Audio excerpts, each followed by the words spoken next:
Welcome to CCRPG, where we open up our virtual table and play games with some good friends. I'm Bob, and I'll be running Lancer, an RPG by Miguel Lopez and Tom Parkinson-Morgan. You can find it at Massive Press on itch.io. Last episode, the DBC crew fought heavy Corsec resistance while trying to take the comm base offline. Constant pressure and the arrival of a top-secret Corsec operator with hyper-advanced technology was nearly too much for our pilots. In the end, they completed their goal, but it came at a cost. CHIMERA's additional applications of force and COMET's final cut both took critical damage during the skirmish. Evelene and Astro were able to escape in time, but the same could not be said for Hitchcock. With a parting shot, Rock sent the final cut and the base's reactors into meltdown, erasing the evidence of their presence here. Orion and Rock, ferrying their now mechless friends, make haste back to the DBC and their ticket off the planet. Poor Hitchcock, we hardly knew ya. Man, you Literally, had knew both the him. best luck and the worst luck last time, Todd. Yeah. You won the heroic roll, and then you got double ones. Yeah. I feel like it's an equivalent exchange thing going on there. Yeah, I paid for that heroic roll later on. I just can't believe I lost another mech to fire. Honestly, you know what your mortal enemy is now. Oh, I've known it for a while. I swear the next one's gonna have like some sort of mod. It's just like it just Burn doesn't proof. take fire. It's unburnable. Everything changed when the Fire Nation attacked. Am I It's cold burn and proof. callous? Suddenly, in the background, Artemis says, "Let's see how well that works." Let's test that.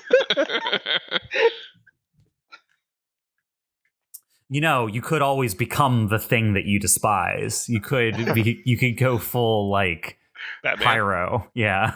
Yeah. Now I am the thing that other people fear. But speaking of temperature, it's freezing. You guys have successfully escaped the comm base, and the screen of enemies that were approaching the comm base is back up. Getting out of here, Rock and Orion are helping you two, CHIMERA and COMET, by getting you guys into their mechs and basically booking it as fast as you can to the DBC. It is a long trek through the ice of Indol to get back there, kind of retracing your steps the way back. But hopefully the screen you've opened in the sky for the sensors will allow the DBC to kind of get out of here undetected, as long as you guys can make it back to the ship. What's going on with you all on your long trek back to the base? Whose mech is Astro in again? You're in mine. Okay. Cool.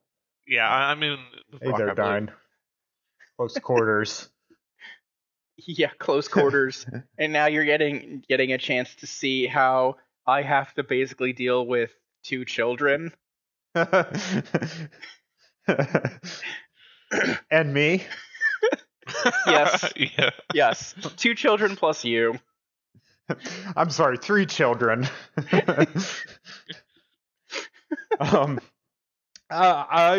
So I'll try to stay out of the way as much as I physically am able to in these close quarters. Let Dyne do his thing.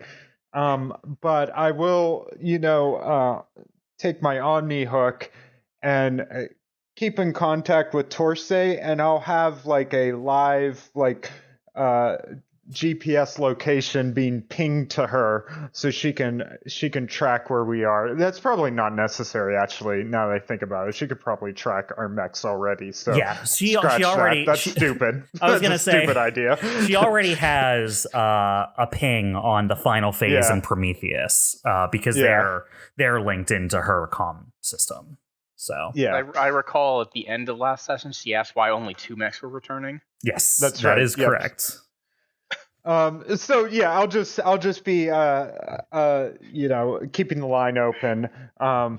And I'll say, Torse, if anything changes, just let me know as soon as you see it. And we can adjust our plan if need be. Surfing the web, checking to see what new mechs you can get next time. Yeah. While you're in there, Astro, you will see one of the monitors close to where you're kind of huddled against the wall a little bit to give Dyne some room to operate in here. One of the monitors near you will just have like almost like the outline of a face appears with just face paint on it, but no details on the face whatsoever. And it glows as you just hear a voice, quiet, but like coming out of the speaker right by where you are. So it sounds like it's talking to you. Just say, I thought actors were supposed to be slender. You take up a lot of room in here. Excuse me? Just saying, it's a little tight. Maybe don't get in the way. I'll have you know, this I worked on my physique for most of my career. If I let myself go in the past year, it's only because I've had more important things to worry about. I have been told humans are good at rationalizations. And then the screen shuts off. Oh, fantastic. I'll say to Dyne, she's not very nice, is she? She's nice to him. I was going to say, I'll kind of look down at him and I go, she has her own personal priorities. You are also the person who, without a doubt, has interacted with them the least, Astro. Yeah. But yeah, so you guys head back. How are things going for Rock and Evelene? What's it like, and where do you have Evelene stashed away in your cockpit, Rock? I mean, she's just in like the little bit behind the seat, Oh, perfect. And Rock is just quiet. I don't know, probably uncomfortably so for Evelene. So I was thinking I was going to use the back of the headrest as sort of a flat board to start writing down some notes. So like I'm trying to figure out like what the next mech is going to look like since I don't have one anymore. And the only flat surface is your seat. So that probably isn't helping things. Also, there's probably not a roller room back here. There's like, like a little toolbox of like maintenance supplies that is attached to the back of the seat.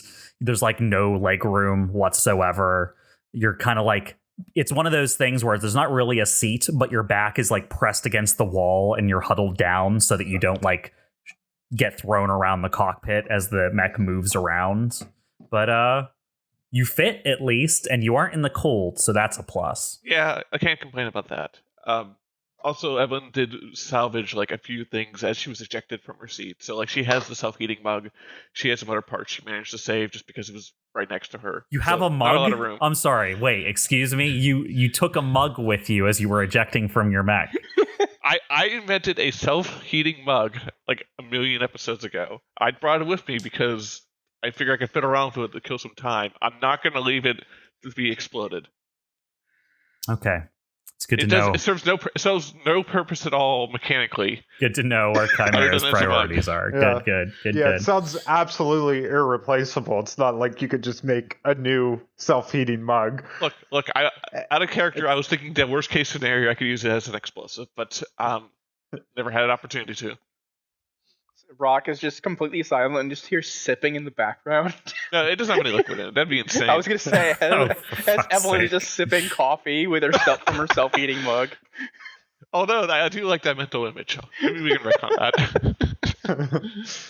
Just pushing on the back of the seat, sipping coffee in silence. In this sci-fi future setting, Evelene has invented the Ember. Oh yeah, it took a few thousand years, but someone finally finished the vessel. Brilliant. But yes, you do make your way through the frozen fields. As you approach the DBC, it is parked just outside the relay base that you captured. As you approach, you will notice that there's some area around the ship that has like melted a little bit by where the engines are. You can tell that like the ship is like, systems on, getting ready. And actually, as you approach, you see one of the large side panels on the side of the DBC kind of like disconnect, pull out and then pull to the side, which is your normal entry to the hangar section of the ship. And you can see down below, Curry is like in full like snow gear, right? He has almost like what looks like a parka on with like snow goggles on his face. And those of you who are piloting, at least, I'm not sure Comet or Chimera would notice this, but for Orion and Rock, you can tell that even though he's like just a person, on your view screens, as he's like, getting the hangar open for you and pushing the stuff aside, he has a pistol that you didn't know he had, and he's like holding it like defensively at like as he opens the door for you guys to let you in. He's like looking out at the snowfield. Better safe than sorry. I don't know what a pistol's going to do if mechs are following us, but you never know. After you guys get in and load in, it is not long before everyone's cargo is secured. What do you do? Leave. Dyne goes into damage control on the mechs to evaluate the damage just in case we may need to launch sooner than we hope, even though he hopes we don't need to launch at all. I'll probably just head up to the cockpit. Okay. Yeah, once we're in, I'll leave Dyne's mech and head up to the bridge. All right. Well, when both of you get there, Torsay is already done prepping the ship. Everything is ready to go. She turns like as the door opens for the two of you when you arrive, and she just goes, "Oh, thank God. Things are ready to go. How are you?" As good as can be expected. We're all in one piece, and we are ready to get off this rock. Except for Hitchcock, he's not in one piece. You're not there. Yeah. This is the ghost of Evelene telling you you've already The forgotten ghost Hitchcock. of Evelene. Evelene died too. Oh no! No, she was a ghost all along. Yeah, I'm actually kind of surprised we all lived from this. Well, that's not a good thought. Was it that bad? Well, It was. we did. We assaulted a Corsac experimental hidden comm station, so it was pretty bad. It was dicey there for a minute. We came a lot closer to capture or death than I would have liked.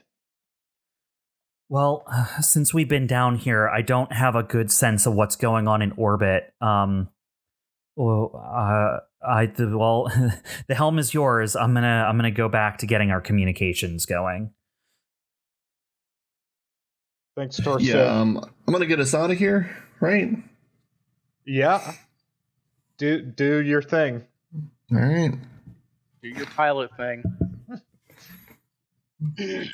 All right. As you all ascend up from the planet, leaving the cold tundra far behind you, you rise up through the hole you guys made. But at this point, it almost doesn't matter, except for not getting the DBC flagged on their systems, because at this point, with the comm base down, they have no way of sending messages outside the system. But regardless, it does mean that there's one more tick in the column of you guys didn't leave much of a trace of your presence here, so that's good.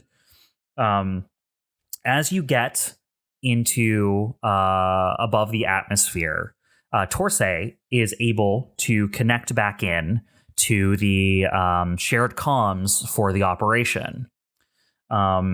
And she goes, okay, I have map data and communications data. It looks like things have already started over there. All right. How's it looking? Like, how's the battle going? Hard to say. Here, let me pull up and see what's going on. She switches over like the bridge comms to hear like what's going on the public channel for the operation, and all of a sudden you start hearing like mid battle you hear like assault rifles going off in the background, people yelling. You hear like commands coming over the wavelengths. Immediately hear things like, Kato here, what are you doing about that ACAC? Come on, Andrade. This is Tally. Chris is down, but the screen is up. Get some medics over here. And just all of a sudden, just a giant explosion, and a part of the TAC map that you're being shared with just disappears. Whew, yikes. Looks pretty heated. What is your plan? Well, we've done our part. Are you saying not our problem, Todd? Well, Astro says we've done our part. We're not really in a position to help anymore. We gotta leave it in their hands. This is their show now. What do you say we head back to Moot and settle down there, lay low until this whole thing shakes out? I'll be asking this to Torsay and Rock, who are on the bridge with me. All right, I'll head to Moot. Yeah, sounds good. All right, I'll let the others know on the intercom our course setting. All right. As you guys move to the edge of the system, you continue hearing the sounds of the operation in progress until you leave sensor range. You get more communications. Andrade here. We have AA and life support now, so kindly screw off, Kato. And you are flushing the ship. Heavy resistance. Any teams on mop-up out there, here's your invite to the dance. As you slowly move to the edge of the system, you get your drives up and running and are able to successfully extract. Now that you are out of system, you have a few days worth of travel between you and Moot. What are your priorities? Dyne is going to focus on using our resources to get both the Prometheus and Roxmech up to just basically full capacity as a just in case. Like he's going to focus on the full repair for probably that's 1 day at least. Yeah, getting the full repair in, getting all the munitions reloaded, checking for strain and all that kind of stuff. Yeah. He's like, we're not like we escaped, but we're not safe until we're safe. So I'd rather us not get caught off guard and totally screwed. Makes sense.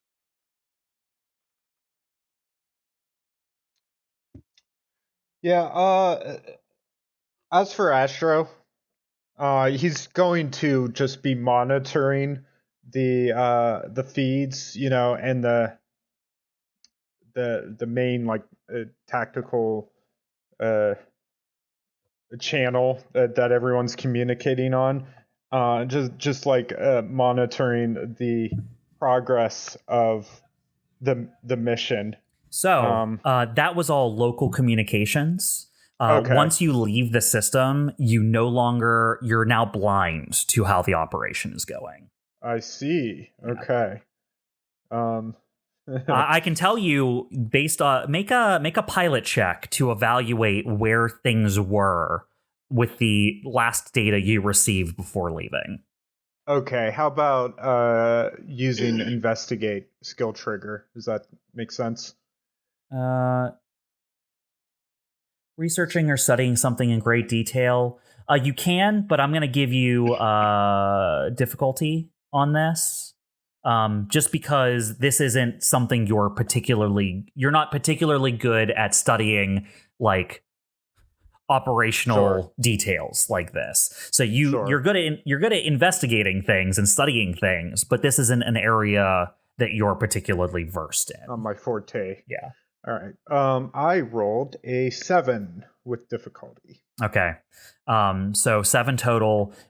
You look over, but I'm going to tell you what, Astro, it's hard to say based off of like the tactical readouts that you have in front of you.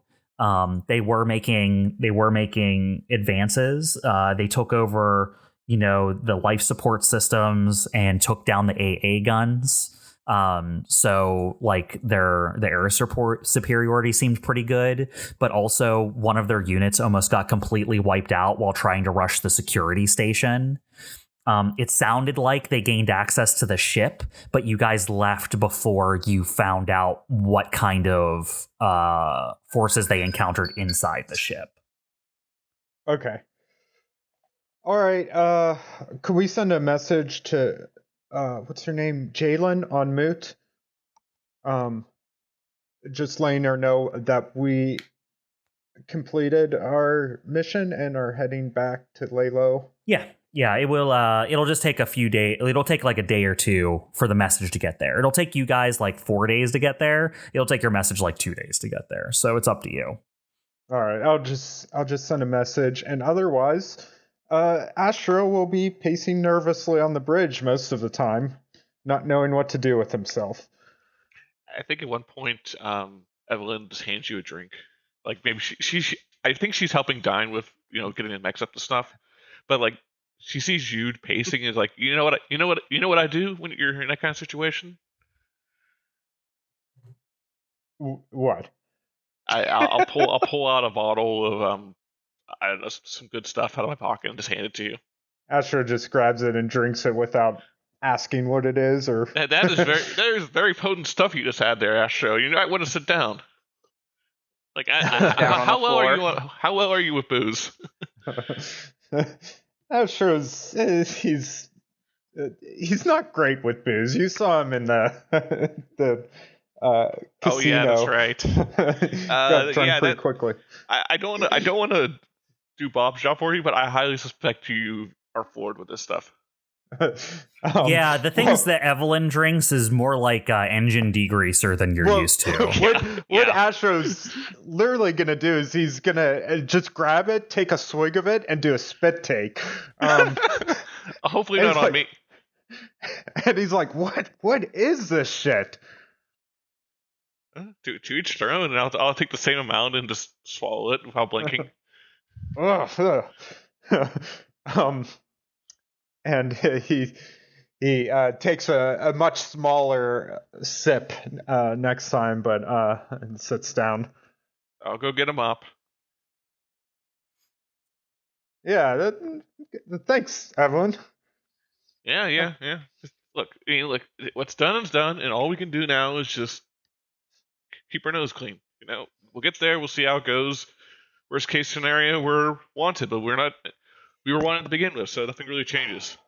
Well, I'm hoping worst case scenarios, the mission just fails, but we're still in the clear.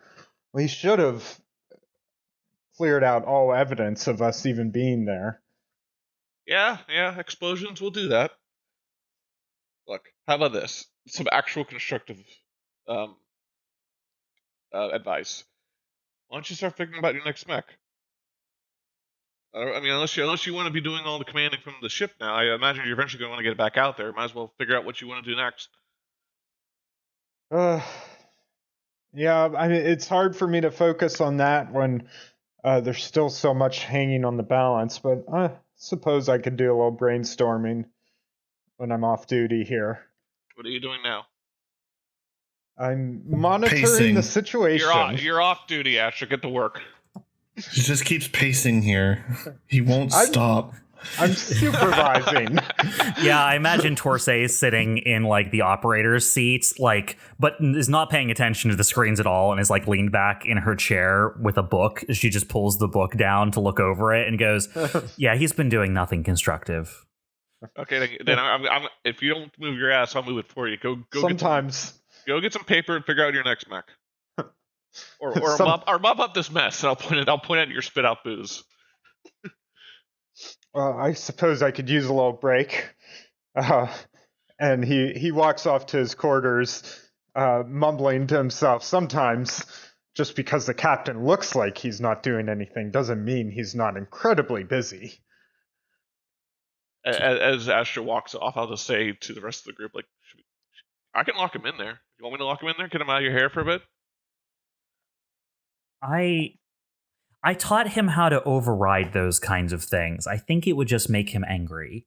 Remember, he can charm doors, so I don't think about what you're doing. I don't think you can override a blowtorch. I don't see the necessity for this. Are we worried Seems about a little him? extreme. I don't know. It may be extreme, but I find it fun. Your fun is odd. I'm not to be complicit in whatever you do.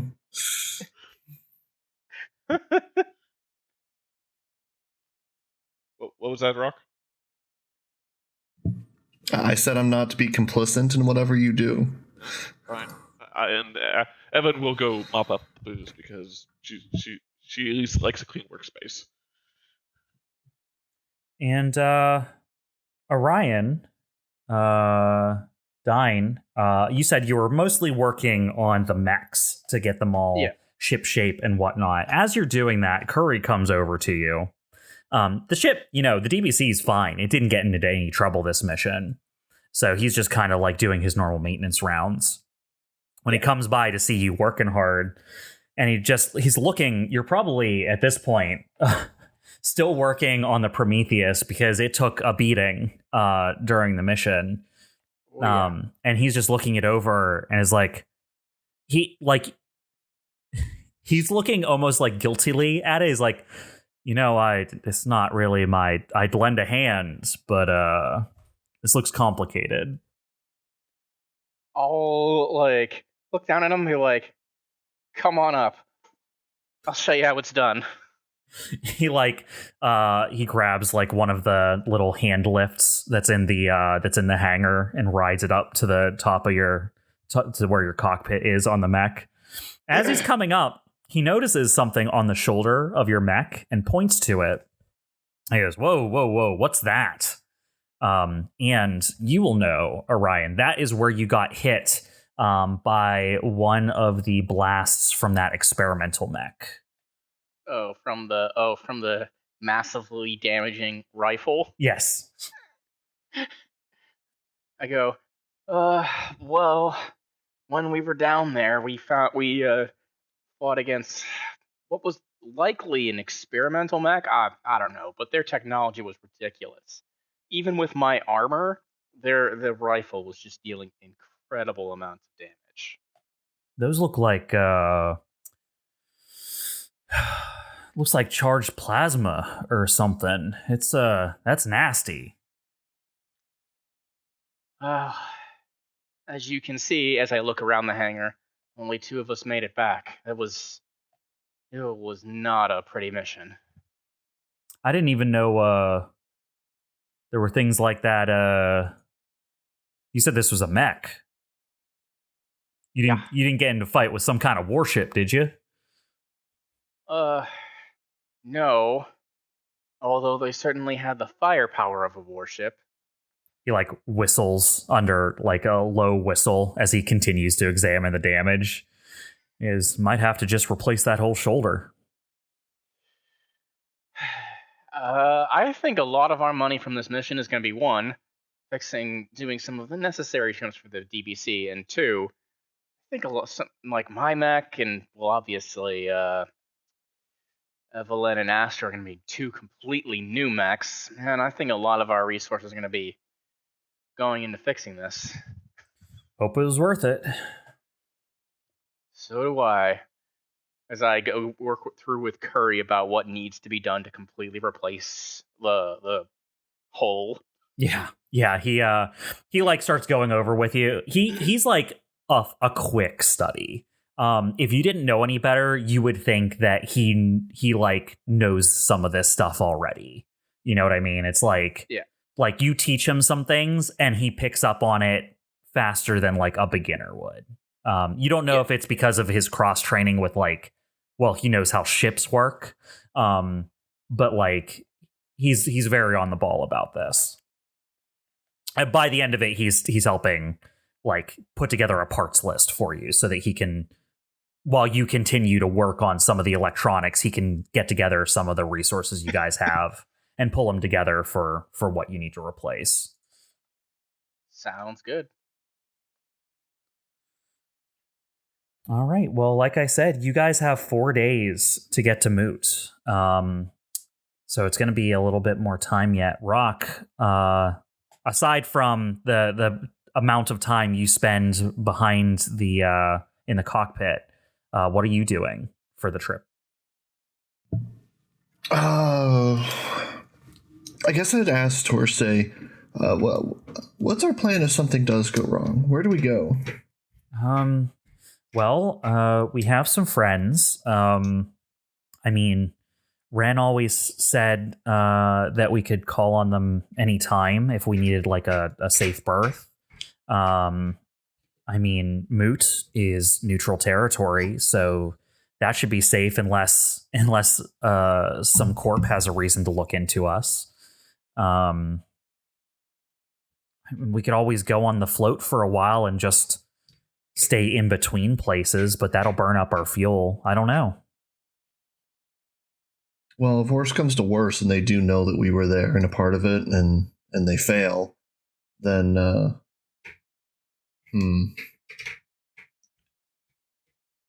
Yeah. Maybe we go talk to the Noblesse. Oh, yeah. I mean, we still don't really know what they're into, but I doubt they would say no to us asking for some help. Not after they agreed to help if things went right. I mean, I don't think, right? I don't know. Worst case scenario, you guys are a force, and maybe they'll hire you. Do we know where they are? Is this asking Bob or Torsay? You first, I suppose. Okay. So, as characters, you guys don't have a good sense where the Noblesse affair operates out of. Okay.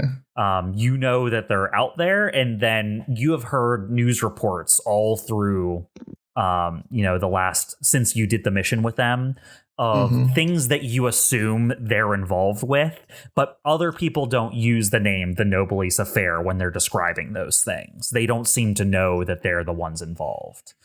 In fact, Rock, you would probably have the best knowledge of this, because your contact, was his name Jacob? No. Yeah, I believe so. Is in the fuel business, right? Yeah, Jacob Wright. Jacob is in the fuel business. So he has more info into the goings on and the fluctuations of that market than anyone. And has insinuated to him he's found a source that's under the table. So that might be something to follow up with. But in the meantime, can I track the supposed reports of the Noblesse and try to get like an idea for like where they would have come from and like a connection to like where they would be going? Yeah. Go ahead and make me a pilot check to kind of like put some pieces together based off of reports. Okay. I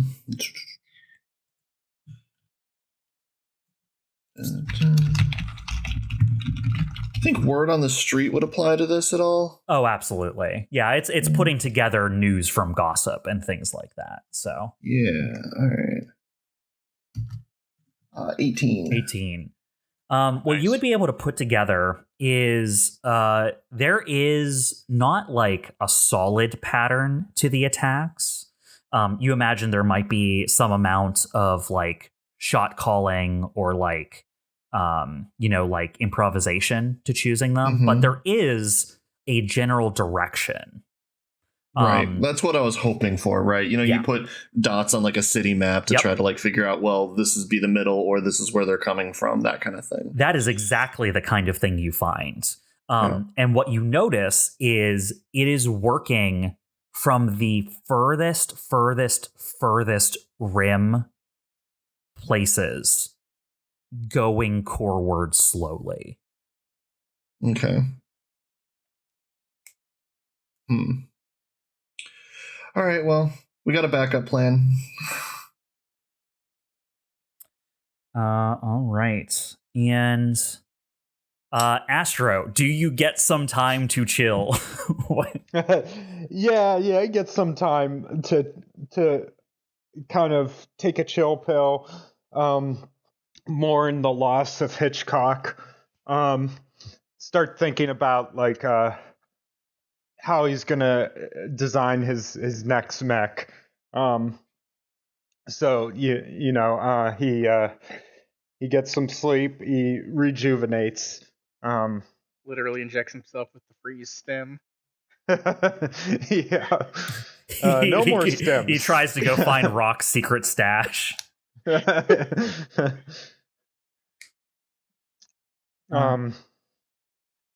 So, yeah. All right. Well, I'll tell you all that 2 days into your trip headed towards Moot, you get a transmission.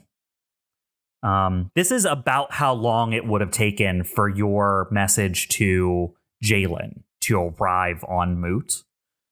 Okay. But as you all kind of gather together, as Torsay puts the call out over the ship that you're getting an inbound transmission, it is a direct connection. So someone paid for a direct connection to your ship. And it is from Jalen. Oh, okay.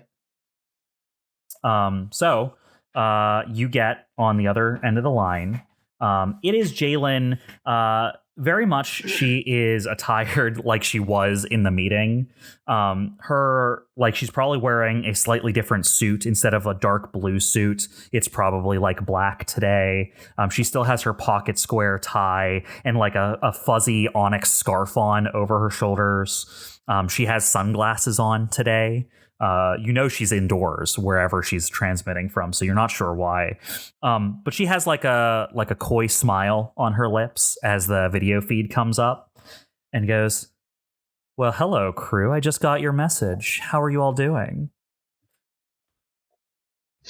And this is, you said direct, so it's this is a live direct connection. This is one of those expensive direct connections you can make if you spend the money for it. Yeah. I just have this image of Astro like waiting for her to keep talking, being like, "That was a weird message to send us. How do we reply?" Yeah. I guess I'll start drafting a reply. Are we all for this, or is this? Yeah. Torsay sent a message over the comm system in the ship to like, "Hey, we're getting a direct connect from Moot." So sweet. Astro just says eagerly, anxiously awaiting news of how the mission resulted. Oh, well, news I have, friends. I think you all will have cause for celebration. Perhaps we'll open up some bubbly when you all arrive. Yes, and maybe some pizza. Sure, pizza's fine. Oh my god. Dyne will visibly roll his eyes. No, I have words that things went mostly to plan. They escaped with the ship. I hear tell that your intervention made some big changes. From what I hear from Killis, there was she sent some of her people out to cause some ruckus a few systems away, and they got utterly decimated by an entire fleet. It's a good thing they didn't show up on Indol. Woohoo! Yeah, good thing. Well, that's neither here nor there. I'm calling to tell you that your contract's fulfilled. I'm going to be wiring you a forward on your advance pay. And then when you all arrive on Moot, I'll have the rest in an account on Planet for you. Astro does a fist pump. He just goes, woohoo! And then Evelene grabs that fist and pushes it down. He has a hand up to high five anyone who would like to high five him. I'm assuming then, after what you've just said, that the package is secured and en route to safe territory. Oh yes. Limping a little from what I hear. Apparently, there were some parts that weren't completely finished, but I don't imagine that'll be a problem. I imagine that was expected. Yes, that's why we supplied some of our finest ship techs to the operation. Now that things have calmed down a little bit, I feel a little bit safer about sending our people out there to give them the aid we promised. Astro's hand is still up in the air. I'll give him a high five. Yeah. I knew you wouldn't leave me hanging, Dyne. I just breathe out a sigh that I've been holding in for days. Yeah, same actually. It's just kind of like lean back in the seat. Well, I'm glad all of you have the right idea. It's time for celebration and relaxation. If you need, the casino's always here to welcome you. We could even make up some rooms if you're willing to pay to stay in luxury. So trying to get our money back already, huh? Well, recouping some expenses wouldn't be bad, but no, I think you deserve to treat yourself. You know what? We might just take you up on that. Well, time is money, and my time is very expensive, so I'm going to say ta-ta for now, and I'll see you when you get here. Very good. Thanks for the update. Take care. And then the screen shuts off. Yeah, we're not letting Astro back in that casino, right? Never. Nope, not Okay. at all. All right, I'm just making sure. It was scary in there. Says Torsay from her seat. I don't remember much about it. I remember having a good time, though. Yeah, great. You want a lot of money. I thought we were all having a good time, yeah. Well, crew, I'm proud of you. We all none of this would have been possible without each and every one of you. Curry, who's been like leaning against the door frame, says, I don't really feel like I contributed. Even you, Curry. You just don't know it yet. You kept the lights on, and that's always important. He shrugs. Doing my job. I kind of want to hear the other side. So what now? Bob, do I have any contacts in Corsec still? In Corsec? No. Yeah, well, technically. Not one you probably want to contact, but technically. Yeah. Yeah. All right. A lot of those bridges have burnt over the years. Yeah. I figured. I was just wondering if there's like anyone that I'd be like, hey, heard something went down. What's the scoop from their side of things? But no, I'm just going to try to gather information that is floating around, even rumors about what had happened. Oh, yeah. Like, as you kind of check on, like, the various, like, news sites and whatnot, there doesn't seem to be any public news other than there is some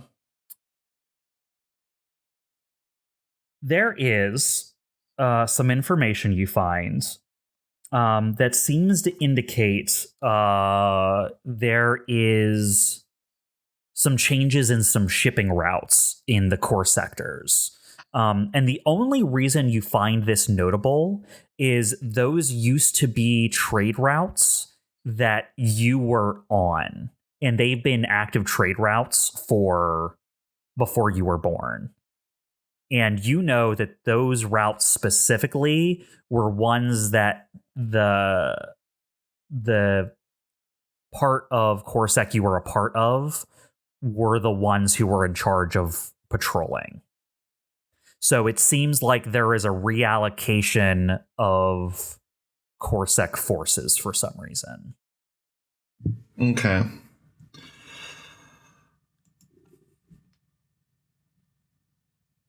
That you don't have to roll for because that's like evident to you. But I will tell you, regardless of roll, there's not a whole lot you can pull from that other than what you would just be able to speculate. I wouldn't be able to confirm it for you. Yeah, that's fair. I didn't really expect a whole lot from it, I guess, but I just want to know. This isn't me saying in character, I guess. I just want to know if they know we had anything to do with it. Well, if you want, maybe I could reach out to our good buddy Ruination Conditioning. He could keep an ear out on, the relevant channels. Here, if there's any mention of our names. Reach out to who? You know, that hacker guy is all full of himself. We give you kind of like a blank look. The kid we locked in the room. Yeah. Well, you gotta be more specific than that. The annoying one? Mm-hmm. Yeah. Yeah. Okay. He said he might. He said he might do a job for me if the price is right. I think. He might be able to jam with the console cowboys in cyberspace for you. Yeah. Yes.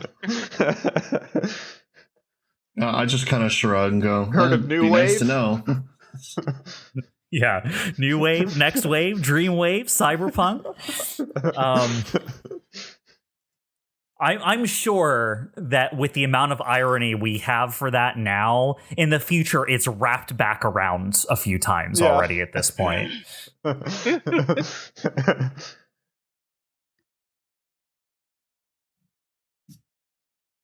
All right. So anything else you guys want to do or talk to each other about or take care of in transit to Moot?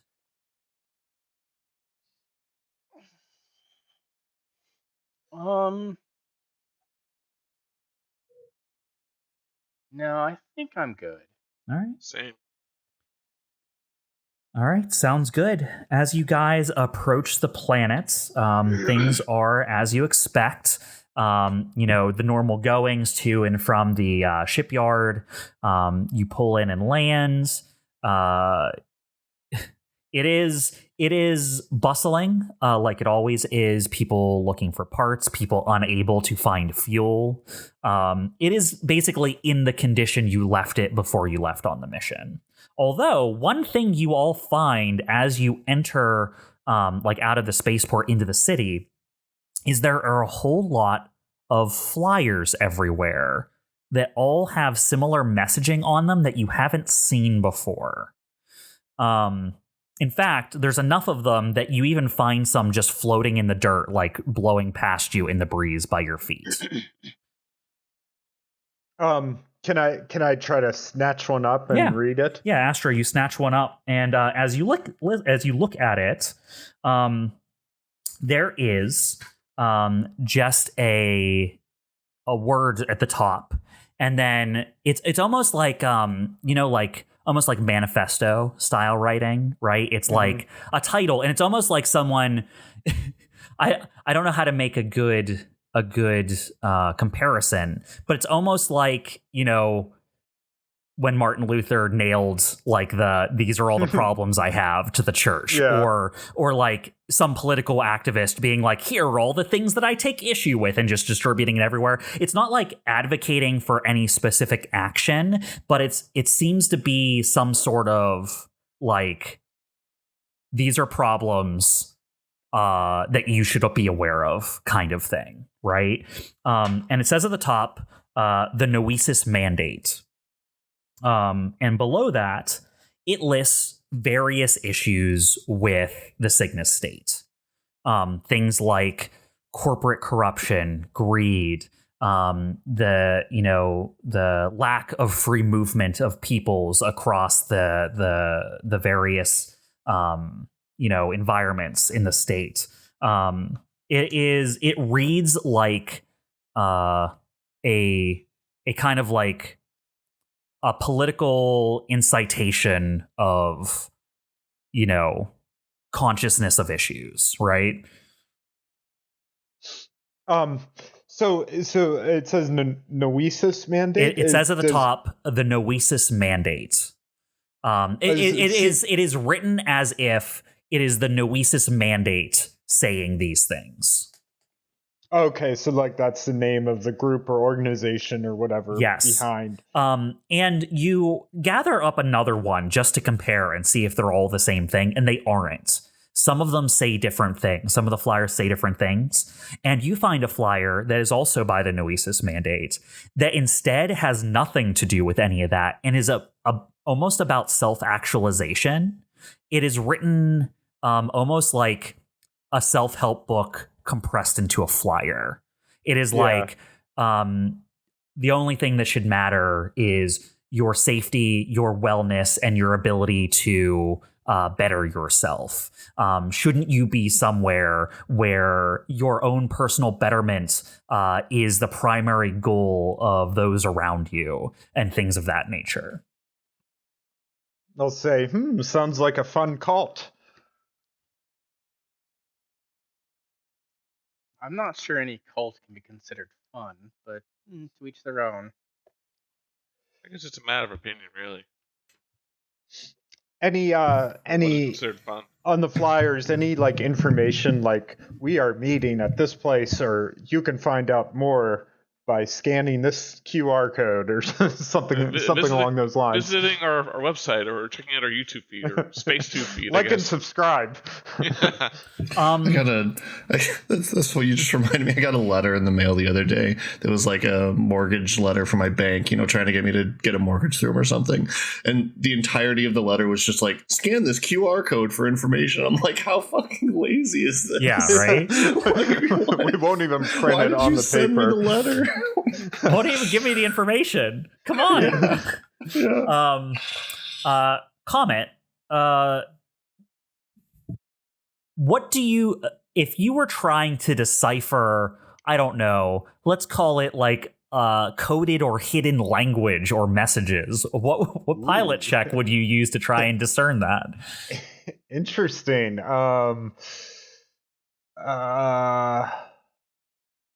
I guess investigate. Yeah, I'll let you do that. Go for it. All right. I turn difficulty off.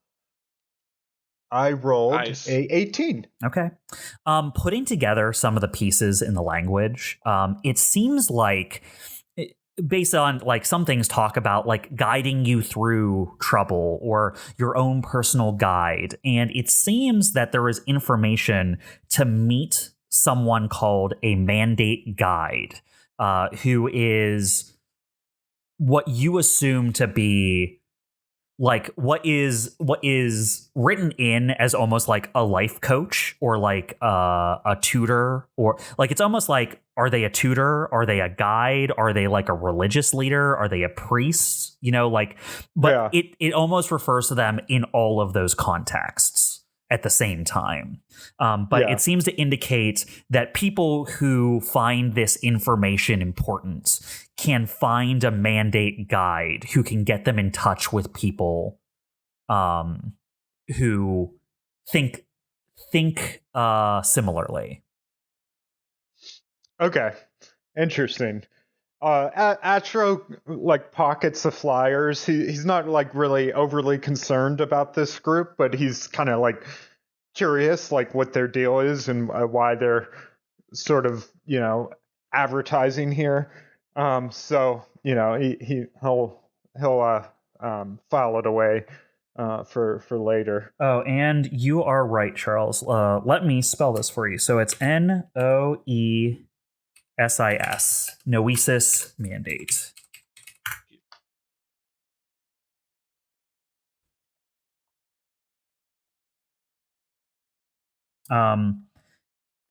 You find a quote that is on 90% of the flyers that is always the same quote as well. There is like a single repeated phrase that appears often on these, and it references the divine providence of skill and the natural ascendancy of the most qualified. Yeah, definitely sounds like a cult to me. Yep, that'll do it.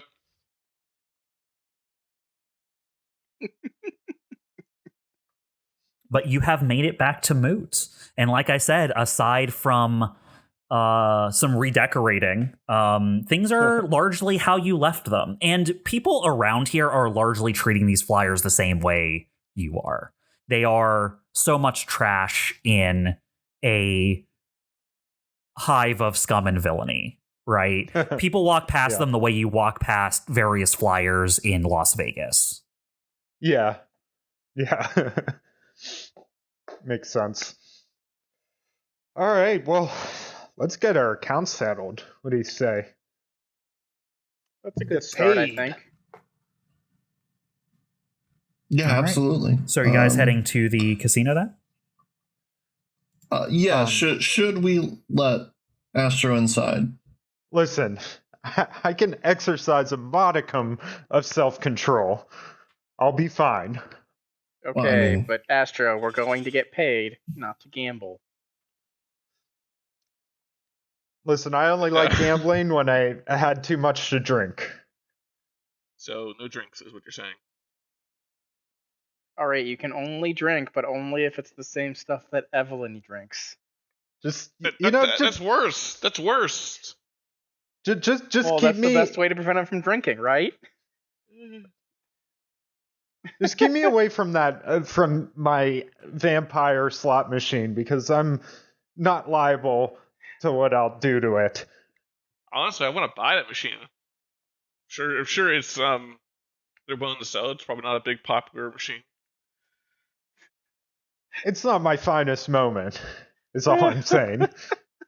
I don't know why they picked that movie for a slot machine. You don't have any others? Haha. Let's go. No, I'm serious as we walk away. Do you have any other pinball machines? Oh, well, I have other movies. I don't know which of them has been licensed out to casinos for slot machines. But that was the only one I could find. I spent a lot of time searching too, let me tell you. All of 5 minutes. And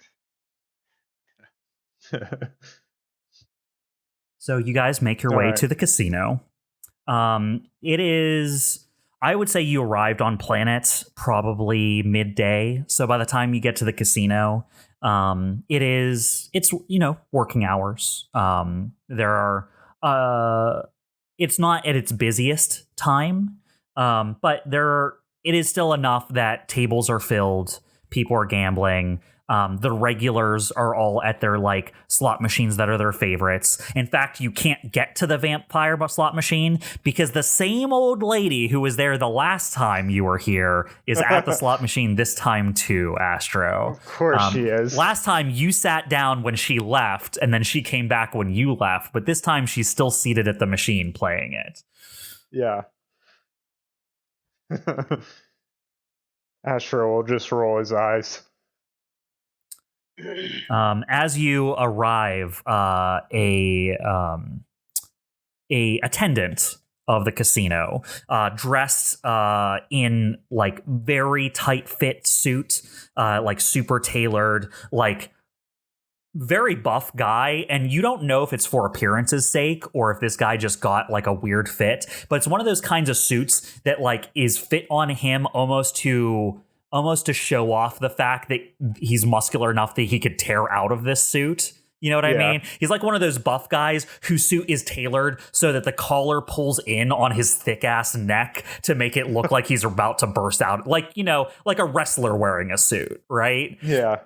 But he comes over, he has sunglasses on, an earpiece wire in, and he approaches your group. He's like, Jalen's been expecting you. She has the back room reserved. Do you need escorted? Sure. I don't know where that back room is. Yeah, follow me.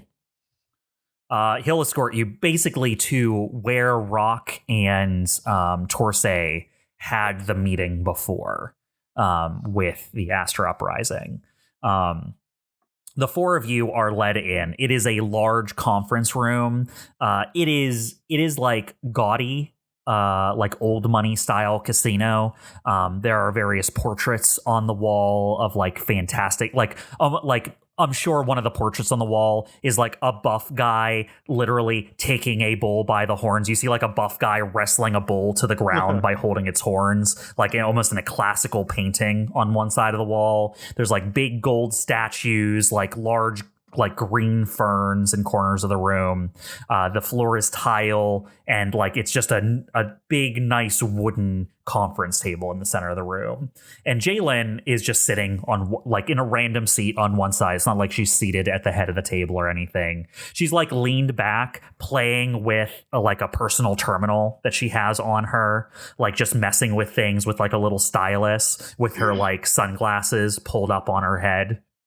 And as you guys walk in, she like takes her feet off of the table and like sits up properly and looks at you and goes, "Welcome home. How you all doing?"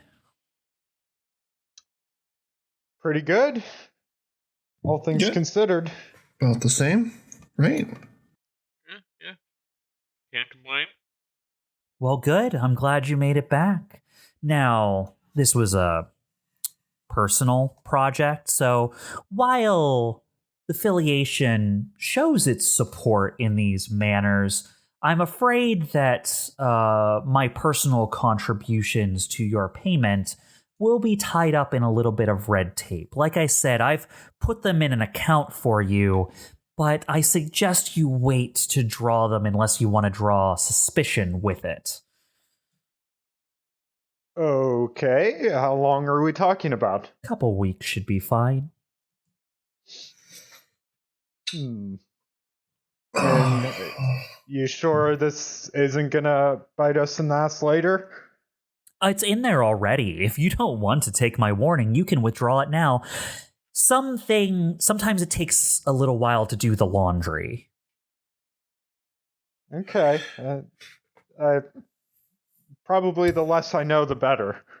The less you know, the better, honey. How much would it be for you to do something for us, specifically finding out if we were ID'd when we were on our mission? Ooh, yeah.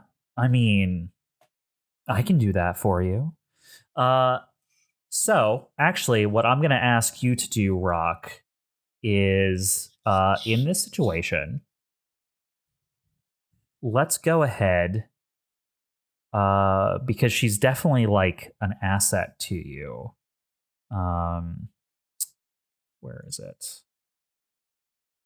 I think let's do this as a get connected roll for you, because that will determine what she wants from you in order to do this. Okay. So when you get connected, you make connections, call in favors, ask for help to drum up support for a particular course of action. You can use your contact's resources or aid. And then, so name your contact, which would be Jalen in this, and then roll. And then that'll determine what you get from this. Can I add charm? Absolutely. That's a 7. That's a 7. On a 9 or less, your contact will help you, but you have to do a favor or make good on a promise now before they give you more information. If you don't, they won't help you. So they're going to need something from you before they do this then. So she'll say, well, truth be told, I was hoping for some additional things from your side. I hear tell from friends of friends, friends that are your friends too, that you have some connections with various operators around the system, and the affiliation is always looking to grow its membership and influence. There's a very lucrative station, currently independent from what I hear, that I'd like to get in contact with. Eos? What do you want from them? I'm looking to discuss a more intimate relationship. Like I said, the family is always looking to grow.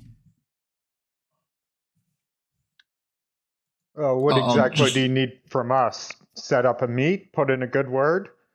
Get me a Just meeting. talk to Ren. Get me a meeting with the station operator and suggest to them that they should join up with someone and that their independence is raising some eyebrows. Don't know how Ren will take to that. It's up to Ren, right? I don't see any harm in it. All right, we can certainly reach out and see where that goes. Excellent. While you're doing that, I'll have some people see what they can drum up about a small elite crew of very attractive Lancer pilots who pulled off a heist of the century. Well, that's good. Give them a false description so that then they won't think that you're looking for us. I like that. But you are going to have to actually look for ours too. She smiles very broadly and says, "I'll get you your info."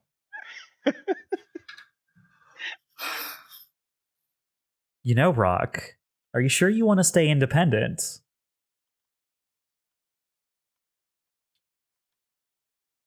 At the moment.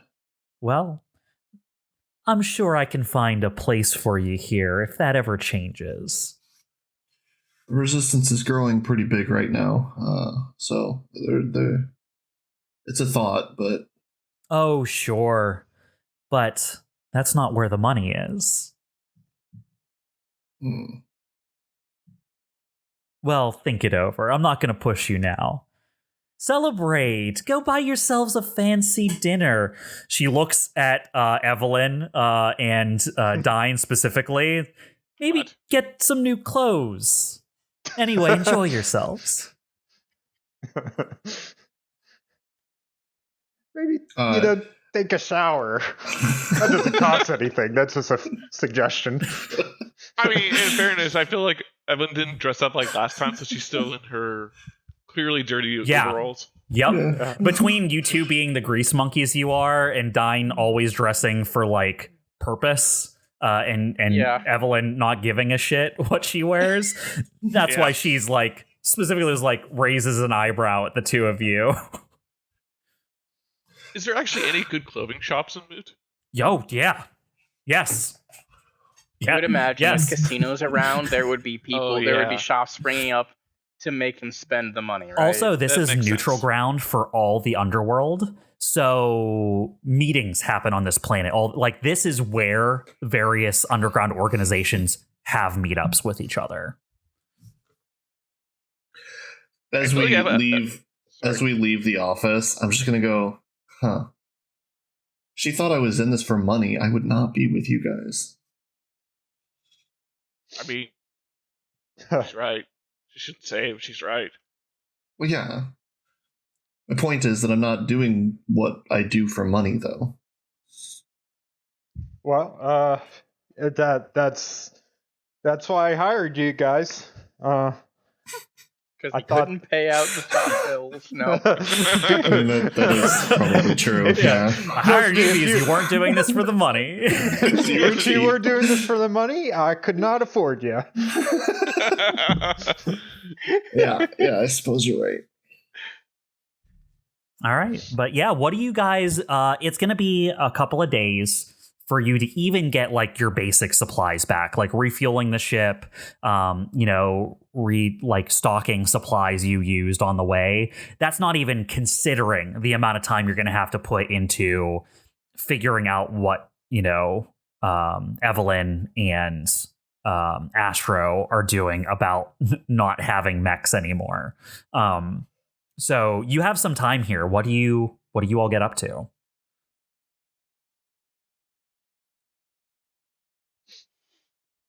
I mean, I'll be humble about it. I'm just going to probably buy like a few new things or something that I've been holding off on.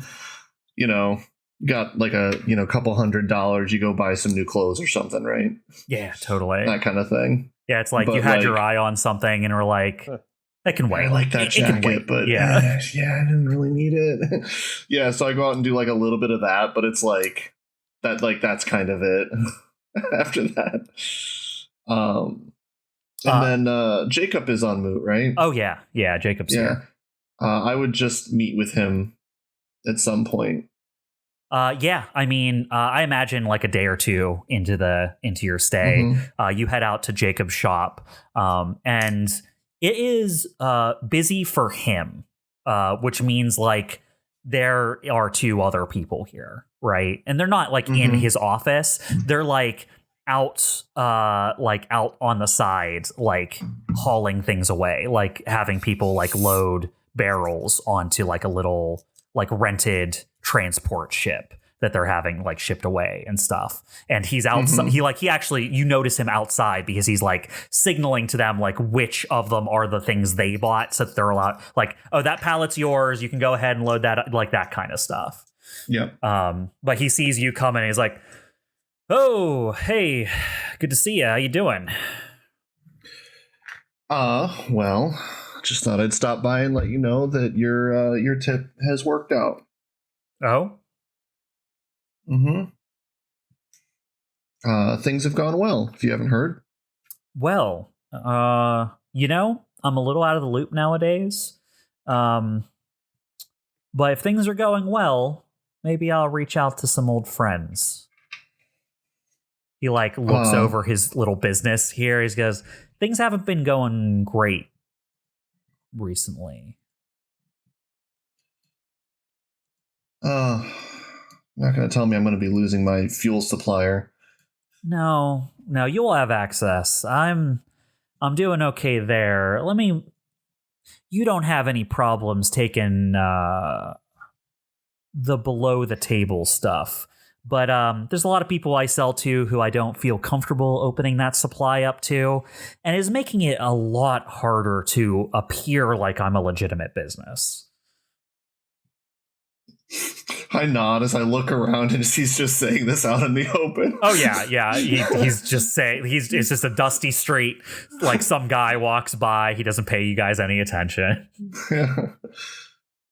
One other thing. I've been trying to track a group a little bit. I was hoping I might be able to get some information from you about it.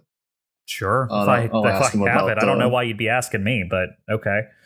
I'll ask him about like fuel trades and like where it comes from and if it seems to be connected to the outer direction or the outer rim area. Yeah. He some of his like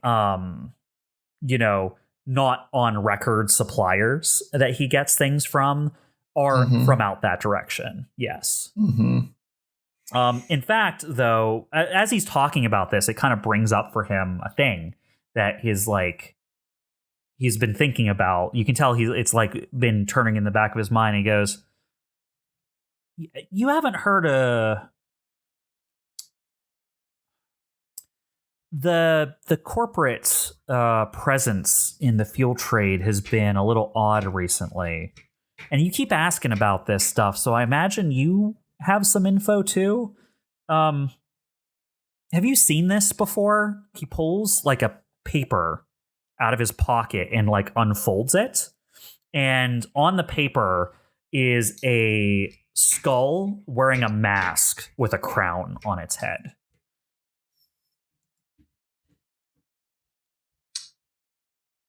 I'm guessing Like I've seen like this on like Casper's Mech or something, right? Yes. Yeah. In fact, it is also the original symbol you saw when they opened up communications to you originally. Like when Torsay pinged their mechs to like whenever you guys get into combat, the reason you know all the enemies' names is because Torsay is like sending all that data live to you that she's pulling from like networks and stuff. When she pulled their info, this is the symbol that was attached to them. Okay. First of all, where'd you get this?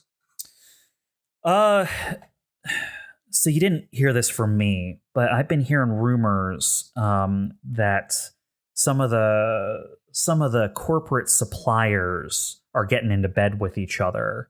Something about being harder on piracy. And I have some friends who work on the more legitimate side of things that said this came up in one of their meetings.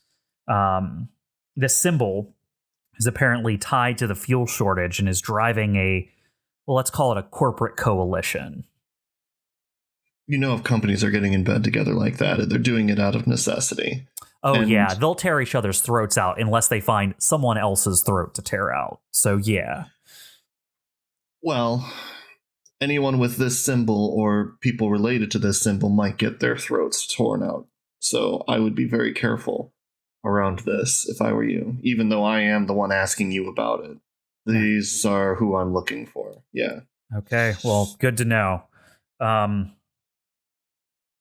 sorry. I don't have much more info than that, but if these are people you know, you be careful out there too. Seems like they have some powerful enemies. Yeah, they do, but they're also gaining good allies, so we'll see what happens in the future. Does he like reach back for the paper? No.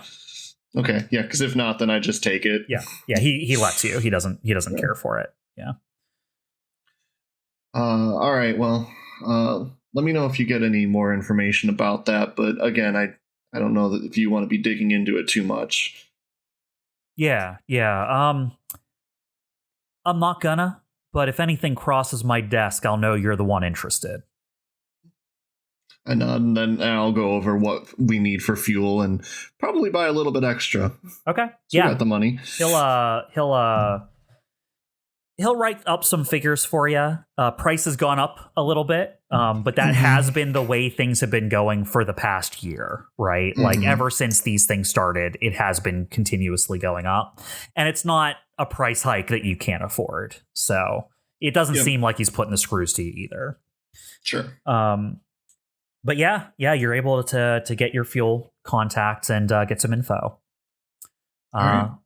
That's me. All right. Who else has some stuff they want to do on Moot?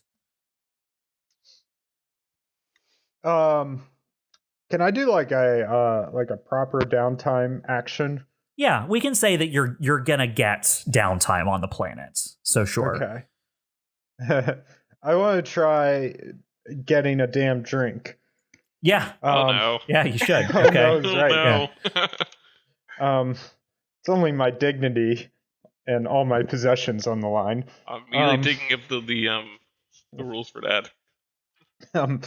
So basically, I want to hit up the local drinking holes and see what kind of gossip I can gather from, this is neutral ground, as you say. So I'm sort of guessing people from all over come here. So I'm seeing if people are hearing any. Basically, my intention is, I think Corsac has to be planning some sort of retaliation. Have people heard anything? Maybe some people coming in from Core Word. Have people heard anything about mutterings, rumors, gossip about what Corsac might be planning to do next? What's their next course of action? That sort of thing. Yeah, absolutely. Get a damn drink. All right, and so can I roll this with charm because I'm gonna be talking people up and trying to I assume loosen their tongues. I assume that's what's involved here. Yeah. All right. You cool. look like a door. Got it.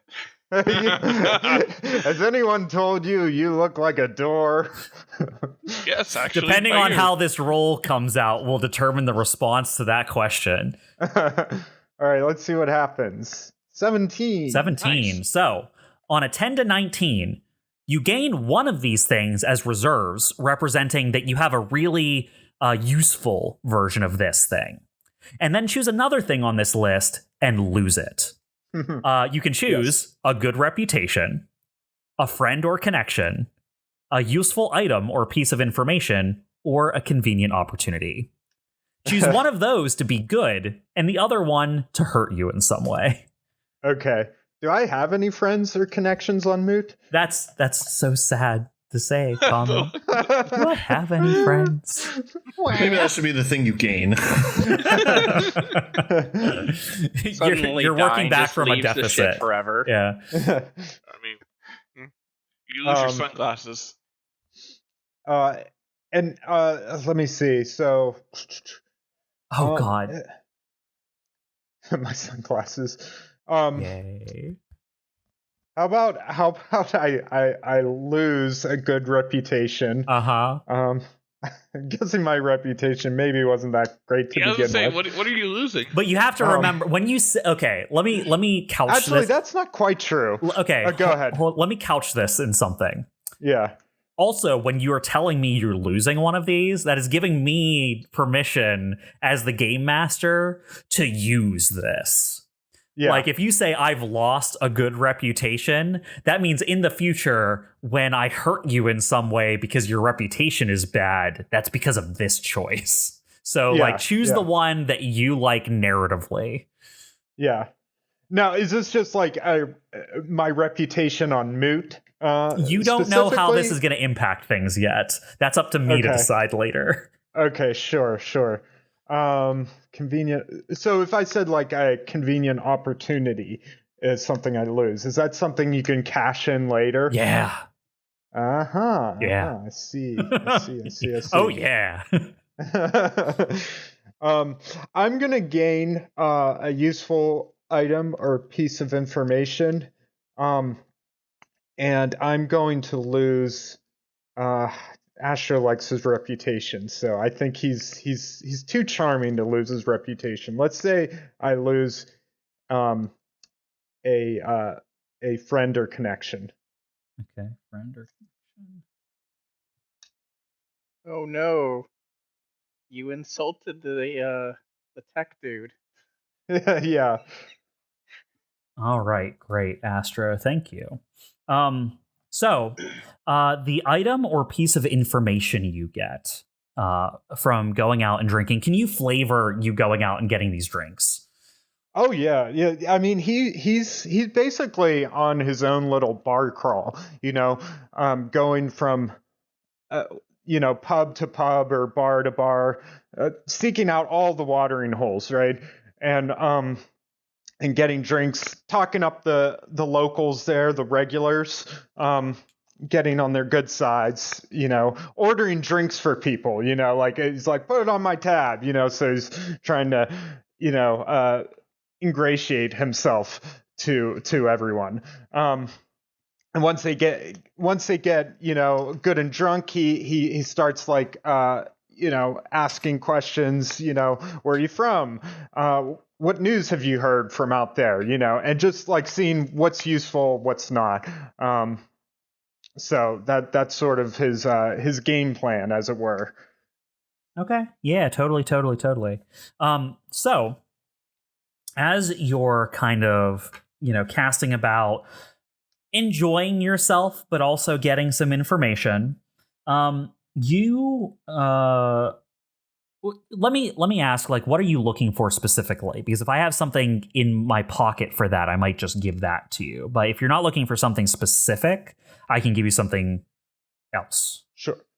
Specifically, what I'm wondering is, can I get any sort of information that might indicate how CorSec plans to retaliate? So I don't know if that comes by like someone's.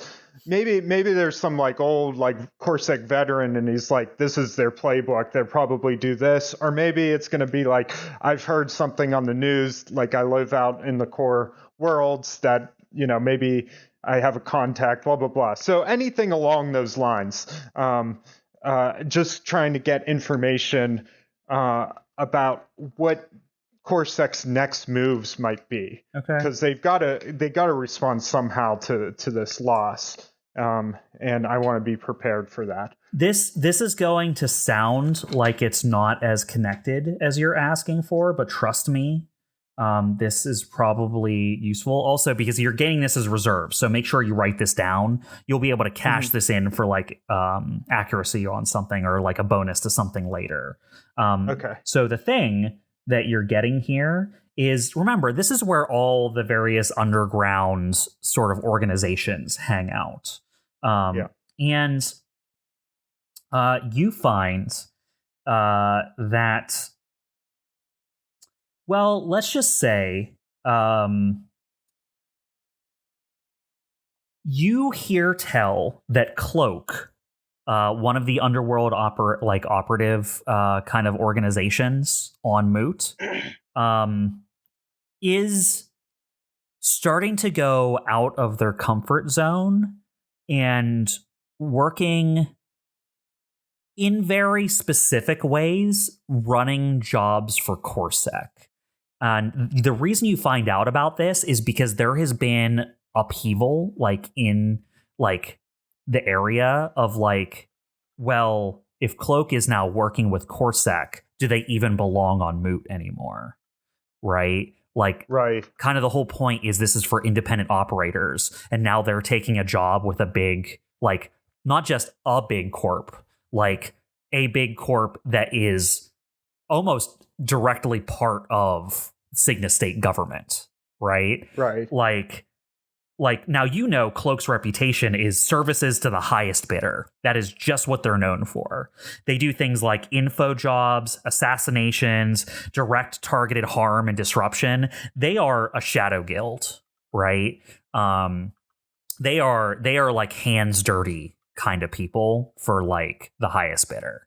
And there is a lot of hubbub going around that they have started taking jobs from CorSec.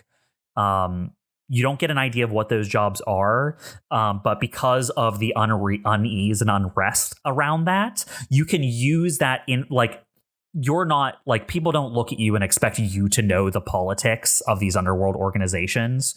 You could use that in the future to gain leverage on someone associated with one of these organizations. Yeah. Okay, no, that's actually very interesting. I like that. Now, on the other hand,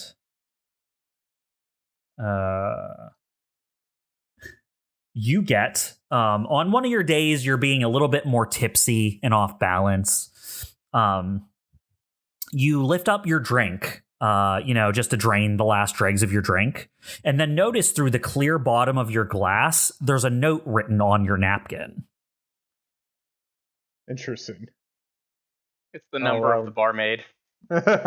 I'll grab the napkin and unfold it and take a look. The note. The note says, "I know where you've been. We should meet." I'll turn it over to see if there's a name or contact information.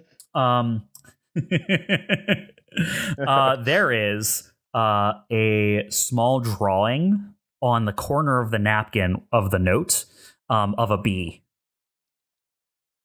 Bee.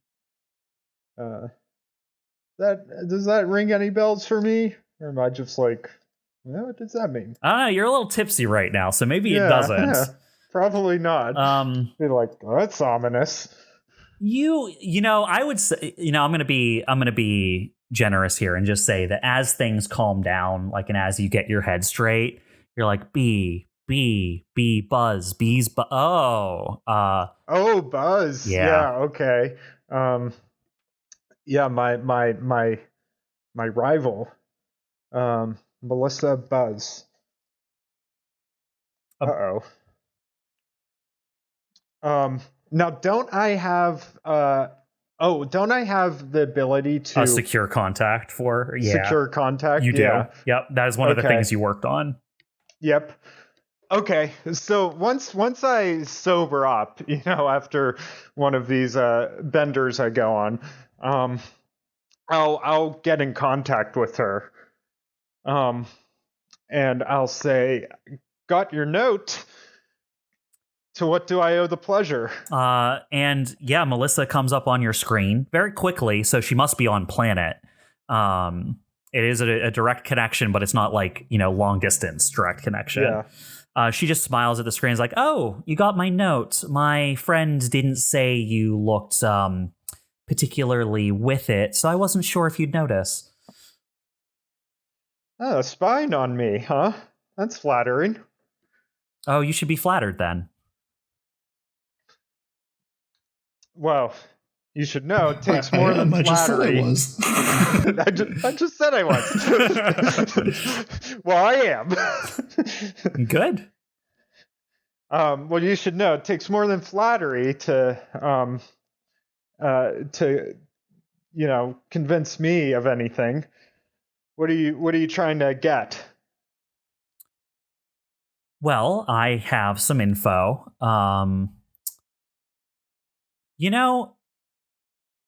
I hear that there's been some big things happening recently, and might be better to explain this in person. We should meet. Why don't we have a drink? Okay. I Where do you want to meet? I know a nice little outdoor diner that we can meet at. Nice and public. All right. I suppose there's no harm in doing so. All right. I'll see you there. Wait, Astro you didn't won't say need a what mech time. she just sends you it's one of those things where she sends you a reservation. Okay, yeah. It's like Reservation made several hours before. Yeah. it's like there's this I think this Saturday Night Live skit where like someone meets someone at a coffee shop and asks her out on a date, and she's like, "Yes, let's do it." And then she walks away. And then the entire rest of the sketch, he's just like frantically searching for restaurants where she might be. And she's like at a random restaurant, wondering why she got stood up. Never exchange contact information. That's what Astro's going to do. He's just going to look at every public diner at every possible time and hope he finds the right one. Now, Evelene, what are you up to during these first few days? Honestly, like her priority is probably getting all the supplies we need to rebuild our mechs. Yeah, she totally. has an idea what she wants, but also I feel like she's trying to take some time for herself that isn't the job for a change, because we're kind of in a waiting period, holding pattern right now. Fair. So I think she's actually. I was not planning this, but because you brought it up, and like maybe she will take Jalen's comment to heart and say like, yeah, maybe I should get some clothes. I have money now. So she's gonna hit up Nora. It's been a while since I had to think about her name. Yeah, Nora, and see if she has any. She wants to go. I'm trying to make this not generic as possible, but like go clothes shopping. When you get there, she's in the middle of like a big deal. Right? Like you can tell that there's someone haggling with her, and behind them is like a dropship pod. Like a fully intact dropship pod. Like the pod that we were in. Yeah. Like it takes up the entire garage. In fact, everything is pristine about it except where the symbol for like who the drop pod belongs to is scraped off. Otherwise, the pod is like pristine. And there is someone who's like haggling with her on the pod, and you enter like as she's in the middle of it. She's like, "I told you, it's pristine. You're not gonna get a better deal than this." And then the guy across the counter is like, "It's obviously stolen. I'm not going to spend that much for hot merchandise." Listen, if you want to go find another one, be my guest. But when you come back here, the price might have gone up because I got other buyers looking. He's like, "This is ridiculous. I know what it's supposed to be worth. That might be mine. I lost one. That couldn't be it. Do you have any proof of that? I didn't think so. So, look at the price. Do some soul searching. And when you're ready to make a real deal, you can come back." You are infuriating. And he storms out of the shop. Eveline's having a brief period of trauma because her recent experiences with drop pods. Eventually she walks in. "Oh, how you doing?" "Oh, just got back from a big mission, just trying to, take it easy for a bit. Figured I... "Oh, so you got paid?" Yes. Well, I have so many things to show you. I'm sure we can find plenty of reasons for that to become my money. Look, Nora, it doesn't always have... I will definitely buy stuff from you, but this is not the time. All right. Well, it's good to see you. I'm glad you stopped in. Look, I can promise you that we're going to have a big order for you real soon because we lost 2 mechs, so that's 2 mechs of equipment that we're going to be buying. Ooh, okay. Well, come up with a parts list and I'll look it over for you. Yeah, especially, I especially want to get another one of those drills. Unfortunately, that was one of the casualties of the last mission. Oh, that's unfortunate, but I'll see if I can source something from you. So, I'm not trying to make this as stereotypical as possible, but do you think I need new clothes? Yeah. Oh. You've needed new clothes for years, but you just never seem the type to care. Look, it just, we were meeting with a client, she made a comment, and it was like, "I hate them, but you're right." You meet clients? Yeah. Oh, I thought you were like a behind-the-scenes person. Well, yeah, but I mean, Astro thinks it looks good when everyone's together, like having the whole team together. All right, you do need some new clothes. Okay. Look, I don't like how quickly you agreed with me on this. I was hoping there'd be at least a little bit of disagreement. Listen, I don't blow smoke and deals are in life. Fair. Yeah. That's why you like me.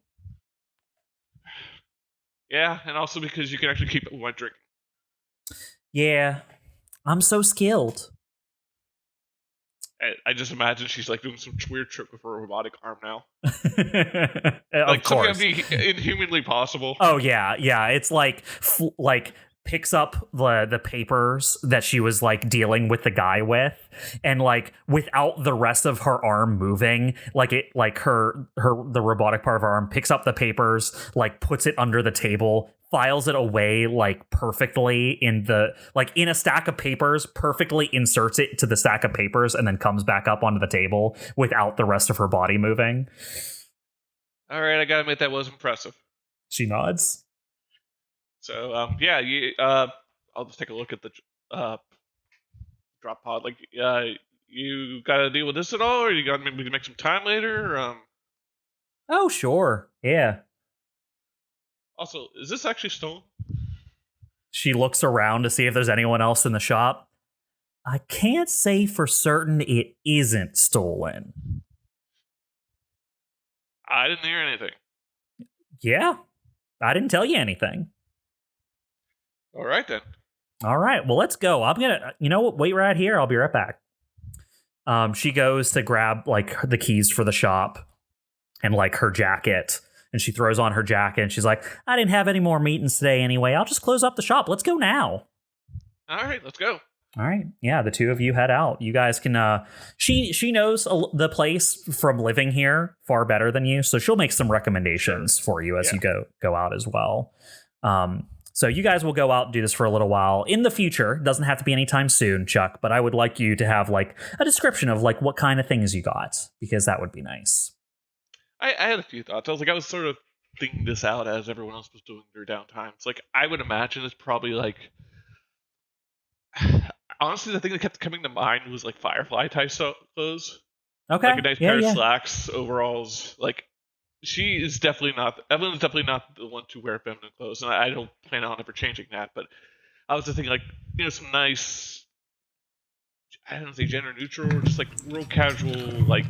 You're going full Haley on this, is what you're saying. Yeah, basically. Yeah, just a little bit more stylish than you're used to.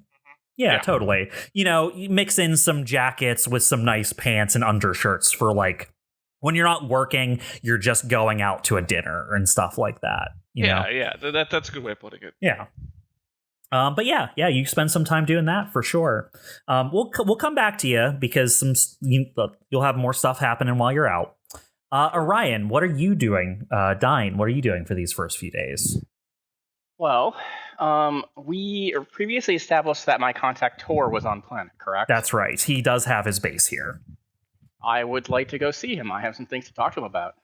Yeah, he basically, his office is rented space in like a high-rise building. So it's one of those things where you have to like go in the front entrance, like he buzzes you in, you go to the elevator and like you ride up the elevator to like floor 3, and he's like the only office that's rented out on that floor.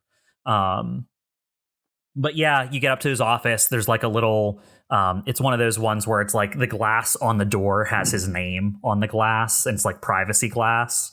You open the door and you go in. There's like a little waiting area, but there's no one ever in it. And the door to his office is just open. And I head in. All right.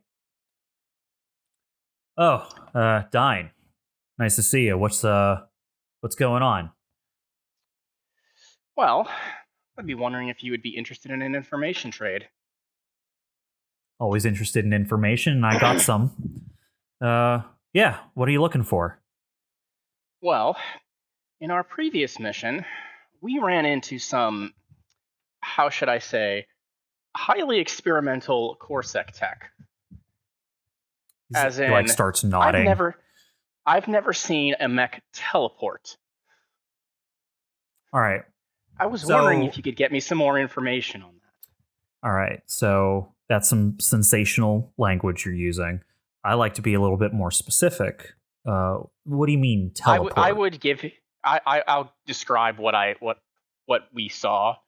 He like leans back in his chair a little bit. I would also mention like the gun with like the plasma rifle. He leans back in his chair as he's like listening. Whew. Yeah, it's can't say I have some contacts who used to do some R&D. They're usually pretty tight-lipped, gag orders and NDAs and whatnot. But I'll see if I can loosen some lips.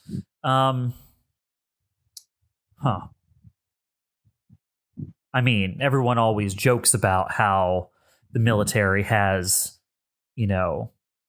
technology more sensationalist than you would expect them to, but teleporting? That's, Well, let me tell you, when their mech is built in with an automatic self-destruct device when it shuts down, you know that there's things they want to hide. There was not anything left of that mech when it shut down. It completely vaporized. Wow. Okay. Yeah, then they care about a secret. Yeah. Yeah, I'm going to look into this, not just for you, but this would be good to know. Okay. Yeah, I'll look into that for you. Now, Dyne, do you want to do this as a downtime roll? Sure. And what I would be offering is essentially more details on the plan that obviously he probably has heard more than the average person on what's going on with Corsec and whatnot, but I would give him more details. Okay. Essentially as a trade. Details on what part of things?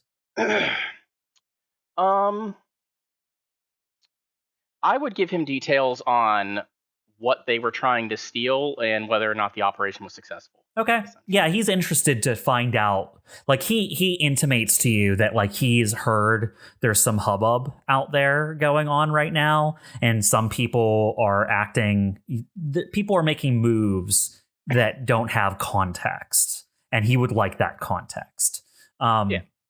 So you know what? This is pretty much already a successful get connected because you're willing to give him the info up front regardless. So he just takes it as an even trade for you. Now he doesn't have the info for you now. So this would be I didn't think this would be the equivalent of you sit down with him and give him what info you have, and he finds this very interesting. And in exchange, he's like, "Yeah, I'm gonna look this up. I'm gonna get some information for you. I'll get back to you as soon as I know." Sounds good.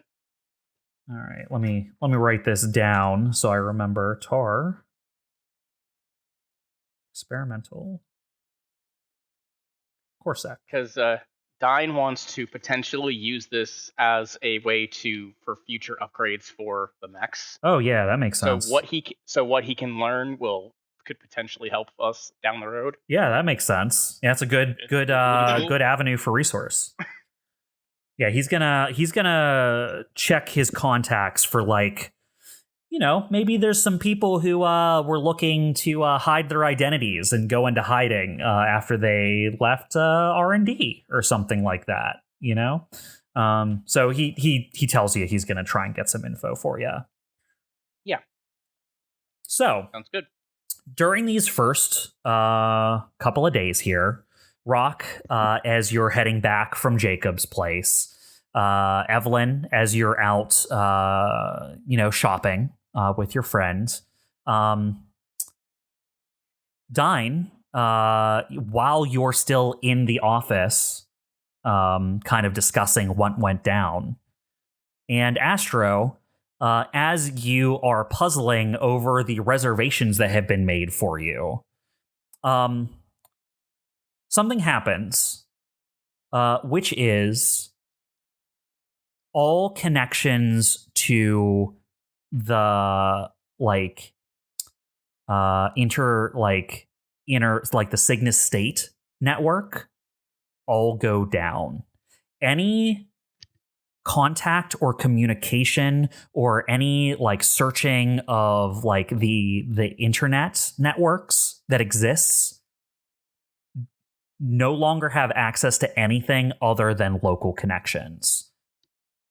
And the reason you know this immediately is as some of you are out walking past places, transmissions that were coming in from the core via relay stations all shut off.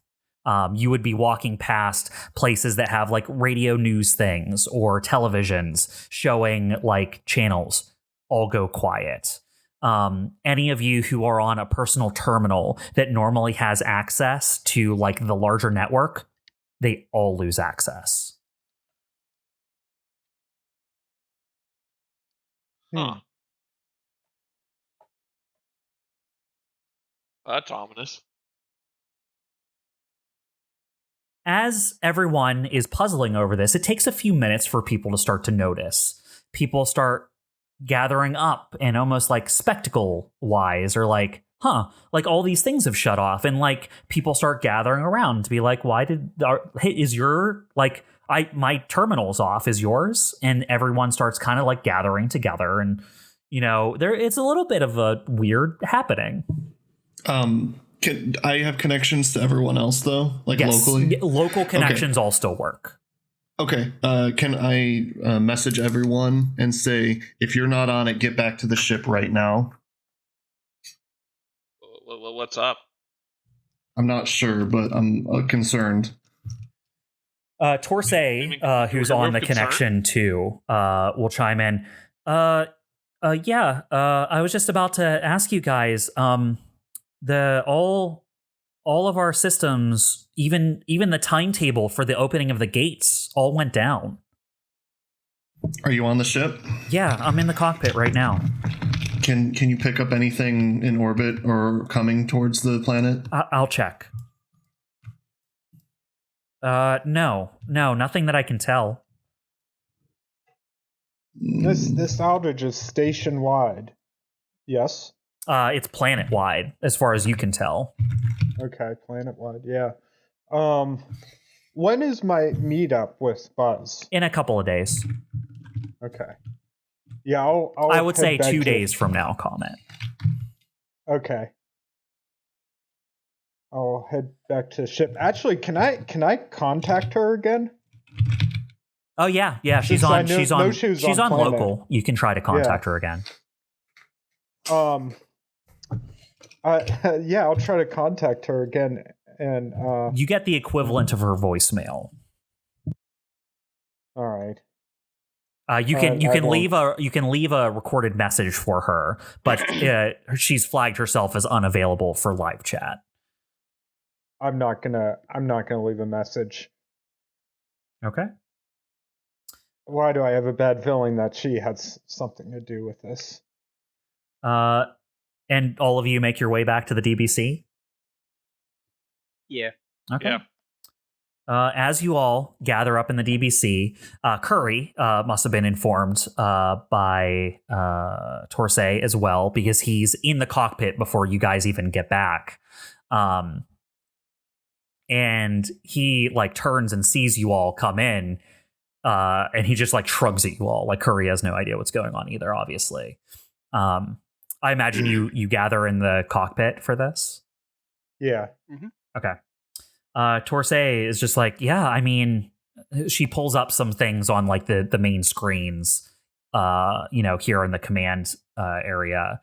And like this is where I would normally check on the timetable for the next opening of the gate, and nothing. And she shows the screen and it's just blank and black, but has like a little like red dot at the bottom of the screen. And then she's like, and also, this is the interface we normally use if we're willing to make a direct connection for pay for anyone outside the system. It's the same screen. Like anything that connects to the central, like Cygnus State network, all just reroutes you to this screen. It's just a screen with a red dot, you said? Well, it did just have a red dot on it, but now there's a countdown on it. Uh-oh. It's counting down from a minute. Like it starts at 1 minute and then it goes to 59, 58, 57, 56. How soon can we be off planet? I assume we're in a minute. Well, 55 seconds at this point. Oh, sorry, I was muted there for a second. I've already started the ship and I'm trying to get us out. Interesting.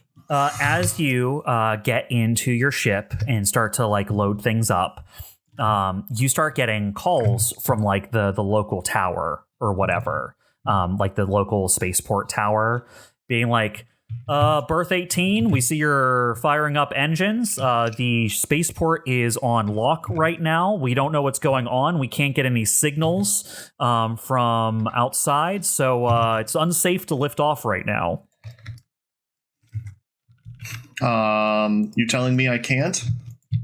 I'm saying you shouldn't. Would you mind if we took our chances? Yes, it's kind of my job to make sure that people follow the protocol here. So unless you want to be slapped with some fines and maybe some suspensions, I advise that you wait along here with us. Well, I imagine by now it's like down to 30 seconds. Let's say. As it ticks down a little bit, you will notice the black screen changes and is now a video of a desk in a room.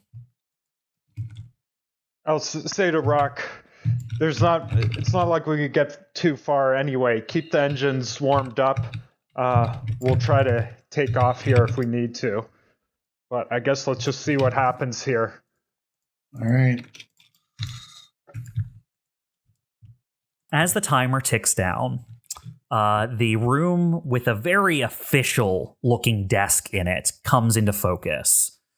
There's a big circular image on the front of the desk that has the symbol for the Cygnus state on it, which is a kind of stylized symbol for the various, like the star network that the Cygnus state has control over.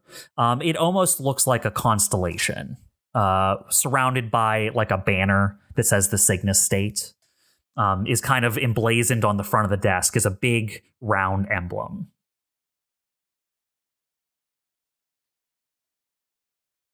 As the countdown ticks down to 5, 4, 3, a person steps on screen.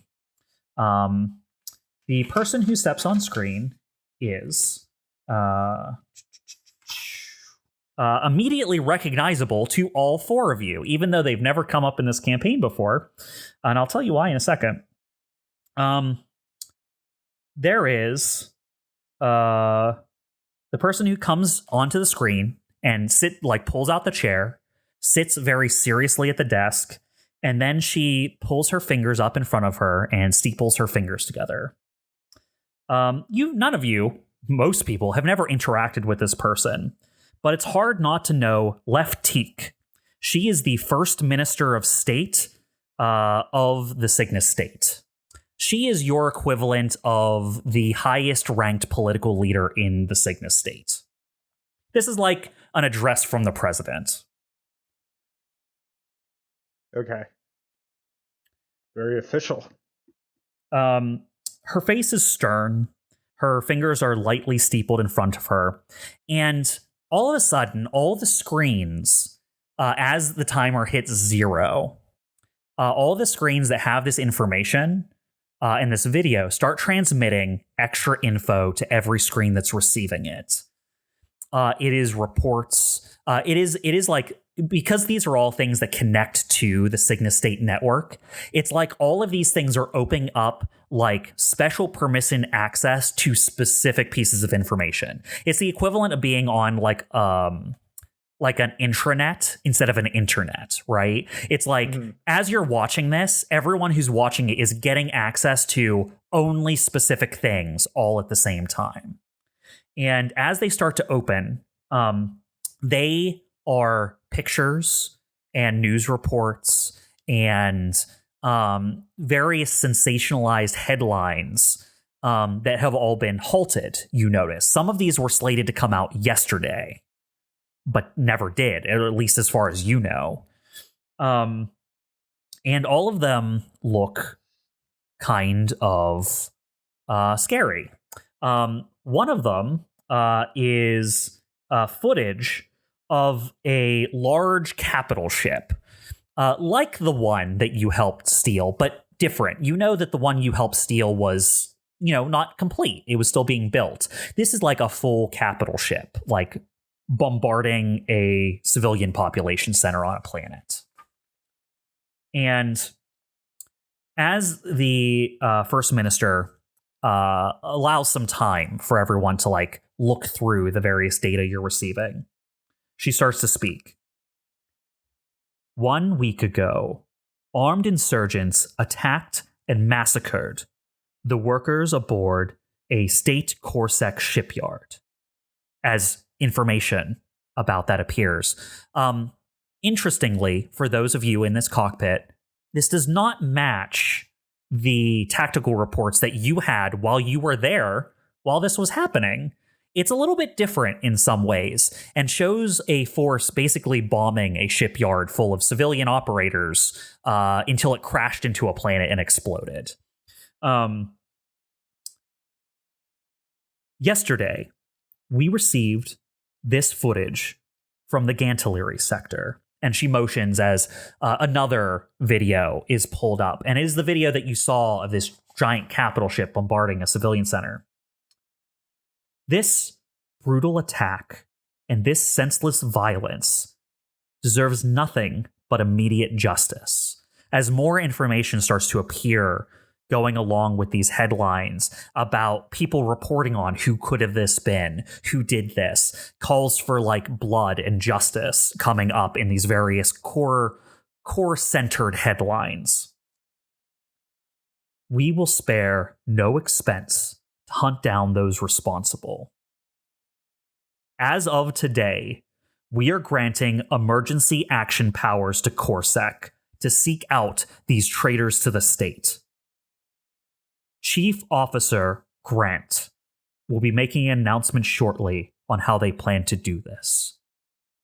Those of you who know people who've been involved in this, people who know victims, know this. We are taking this very seriously.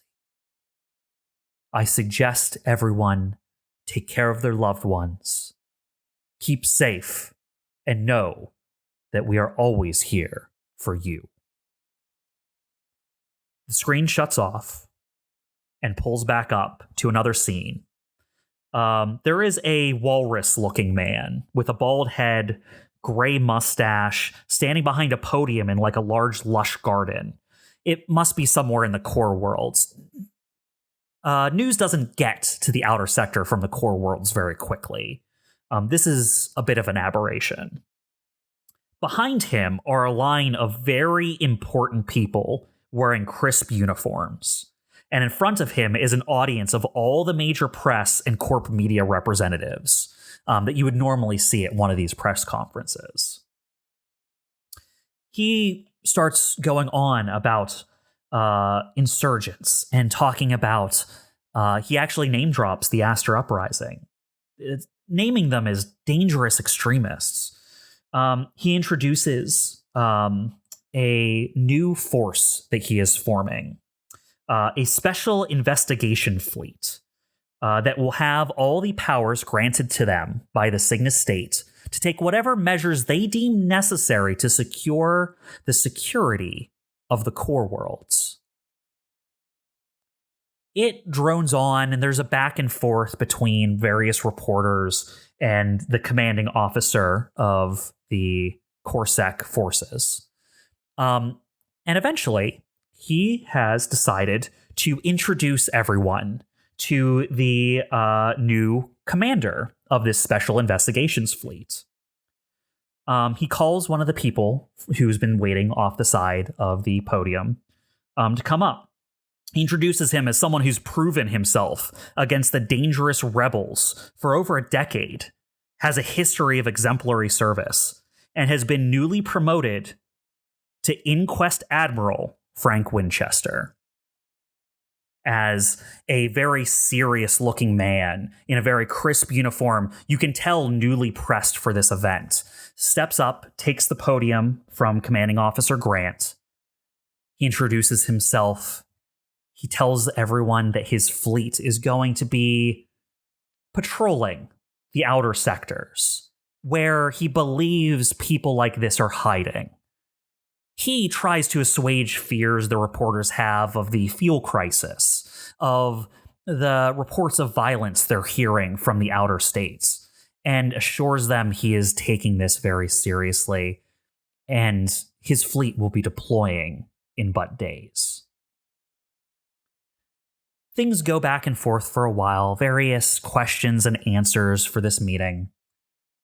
But after the meeting is over, and the screens go down, the normal connections to the CorSec infrastructure come back up, and everyone has access again. But now, all the landing pages lead to places like news outlets reporting on how CorSec is taking security in mind. And if you know someone who could be part of these kinds of things, how to appropriately report them and how to get information to CorSec so that they can keep you safe.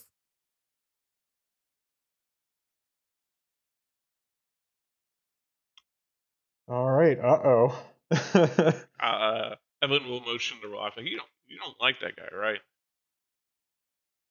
I don't think any of us like that guy. Well, I mean, we all encountered him previously at Winchester, but I'm just saying, like, he has a personal beef with Rock, right? No, I think the only thing that the Winchester has come up with is he was the one who was part of the investigation after your first mission. That was the person who came to AO Station to investigate what had happened there. That's right. Okay, I guess it was a while ago, wasn't it?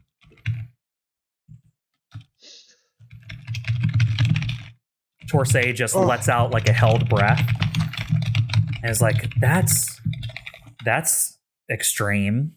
And you start to notice that Curry is like looking at a terminal like on the wall, and he's scrolling through information, and he looks concerned about something. He's like, this is bullshit. What? He just looks flustered. What you got there? He pulls up, and there are some major corp news reporters who are speculating about whether or not the Federation of Former Colonies is involved in this in some way. Whether or not they're supplying these kinds of dangerous people with supplies from outside of the Cygnus state.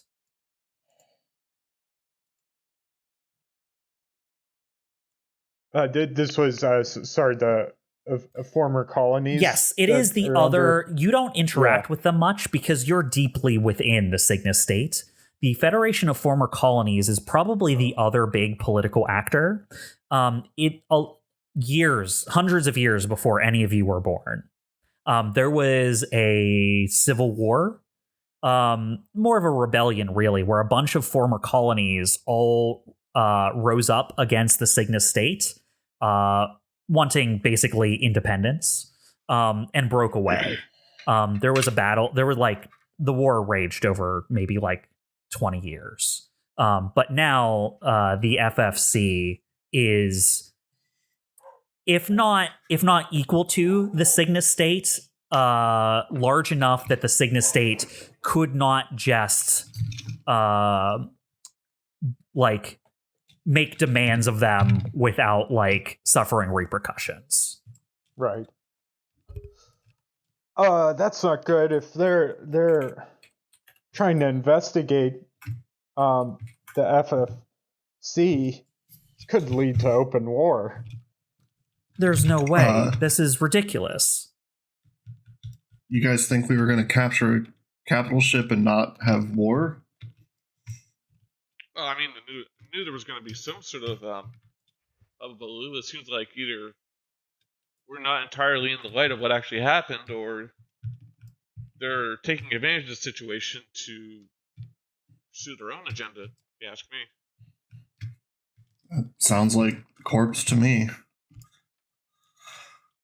Either way, I don't like it. I was waiting for the other shoe to drop. I guess it dropped a little sooner than I expected. Thought they'd spend more time crafting and their response and strategizing their next move. Well, it has been a week since the event. They've had plenty of time. You know, I thought that they would do it directly. We'd have a month at least. To answer your question, Evelene, yes, I do have a personal beef with him. He's my dad. What? At this point, your last name is Winchester?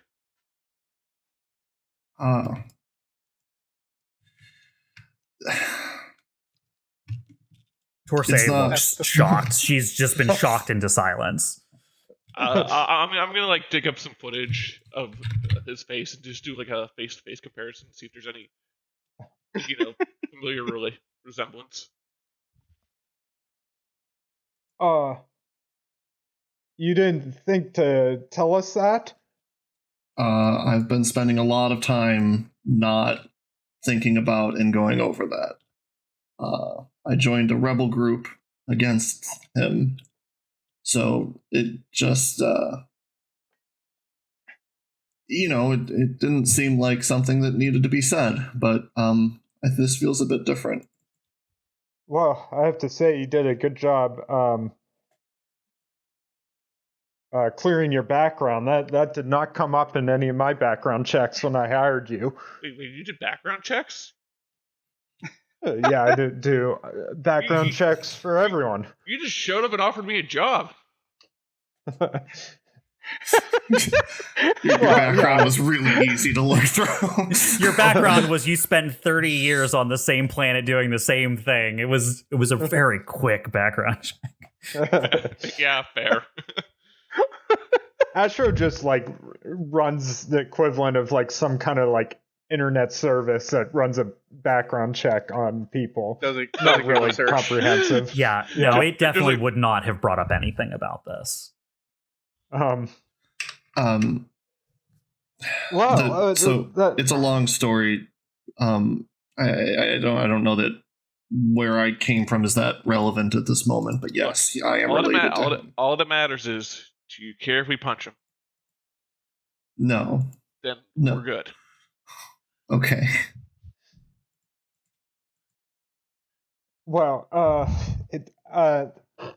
I'm surprised, but I don't question your loyalty any more than I would before I knew that.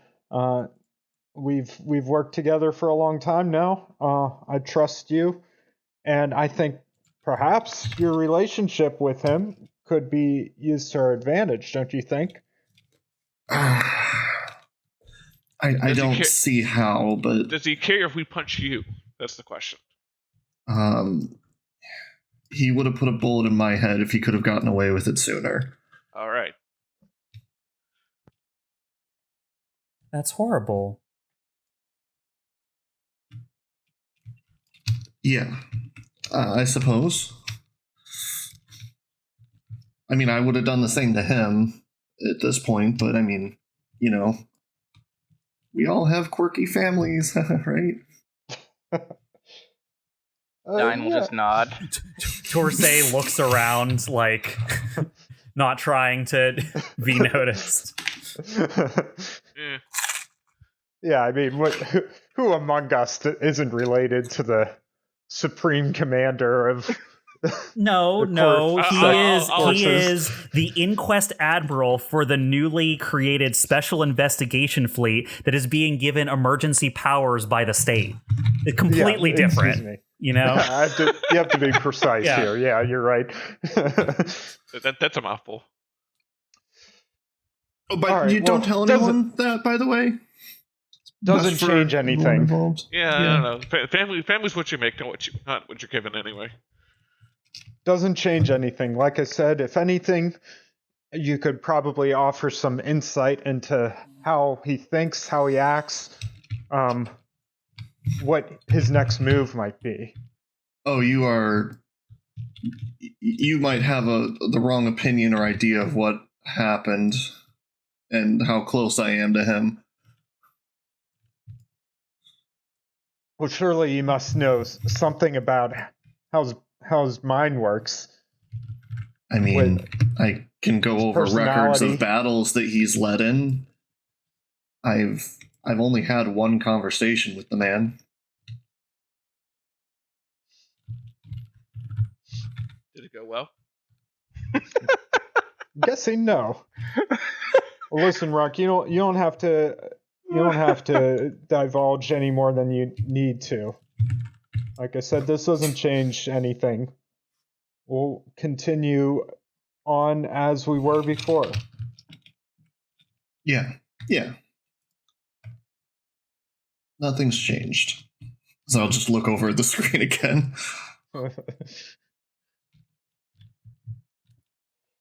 And I'm going to say, with that, we're going to call the end to the first part of our recording today. So we're just going to let you all soak that in for a little bit. Just, ruminate a little bit. But thank you all for joining us. And we'll see you next time. Bye. Bye. Bye. Yep. Bye.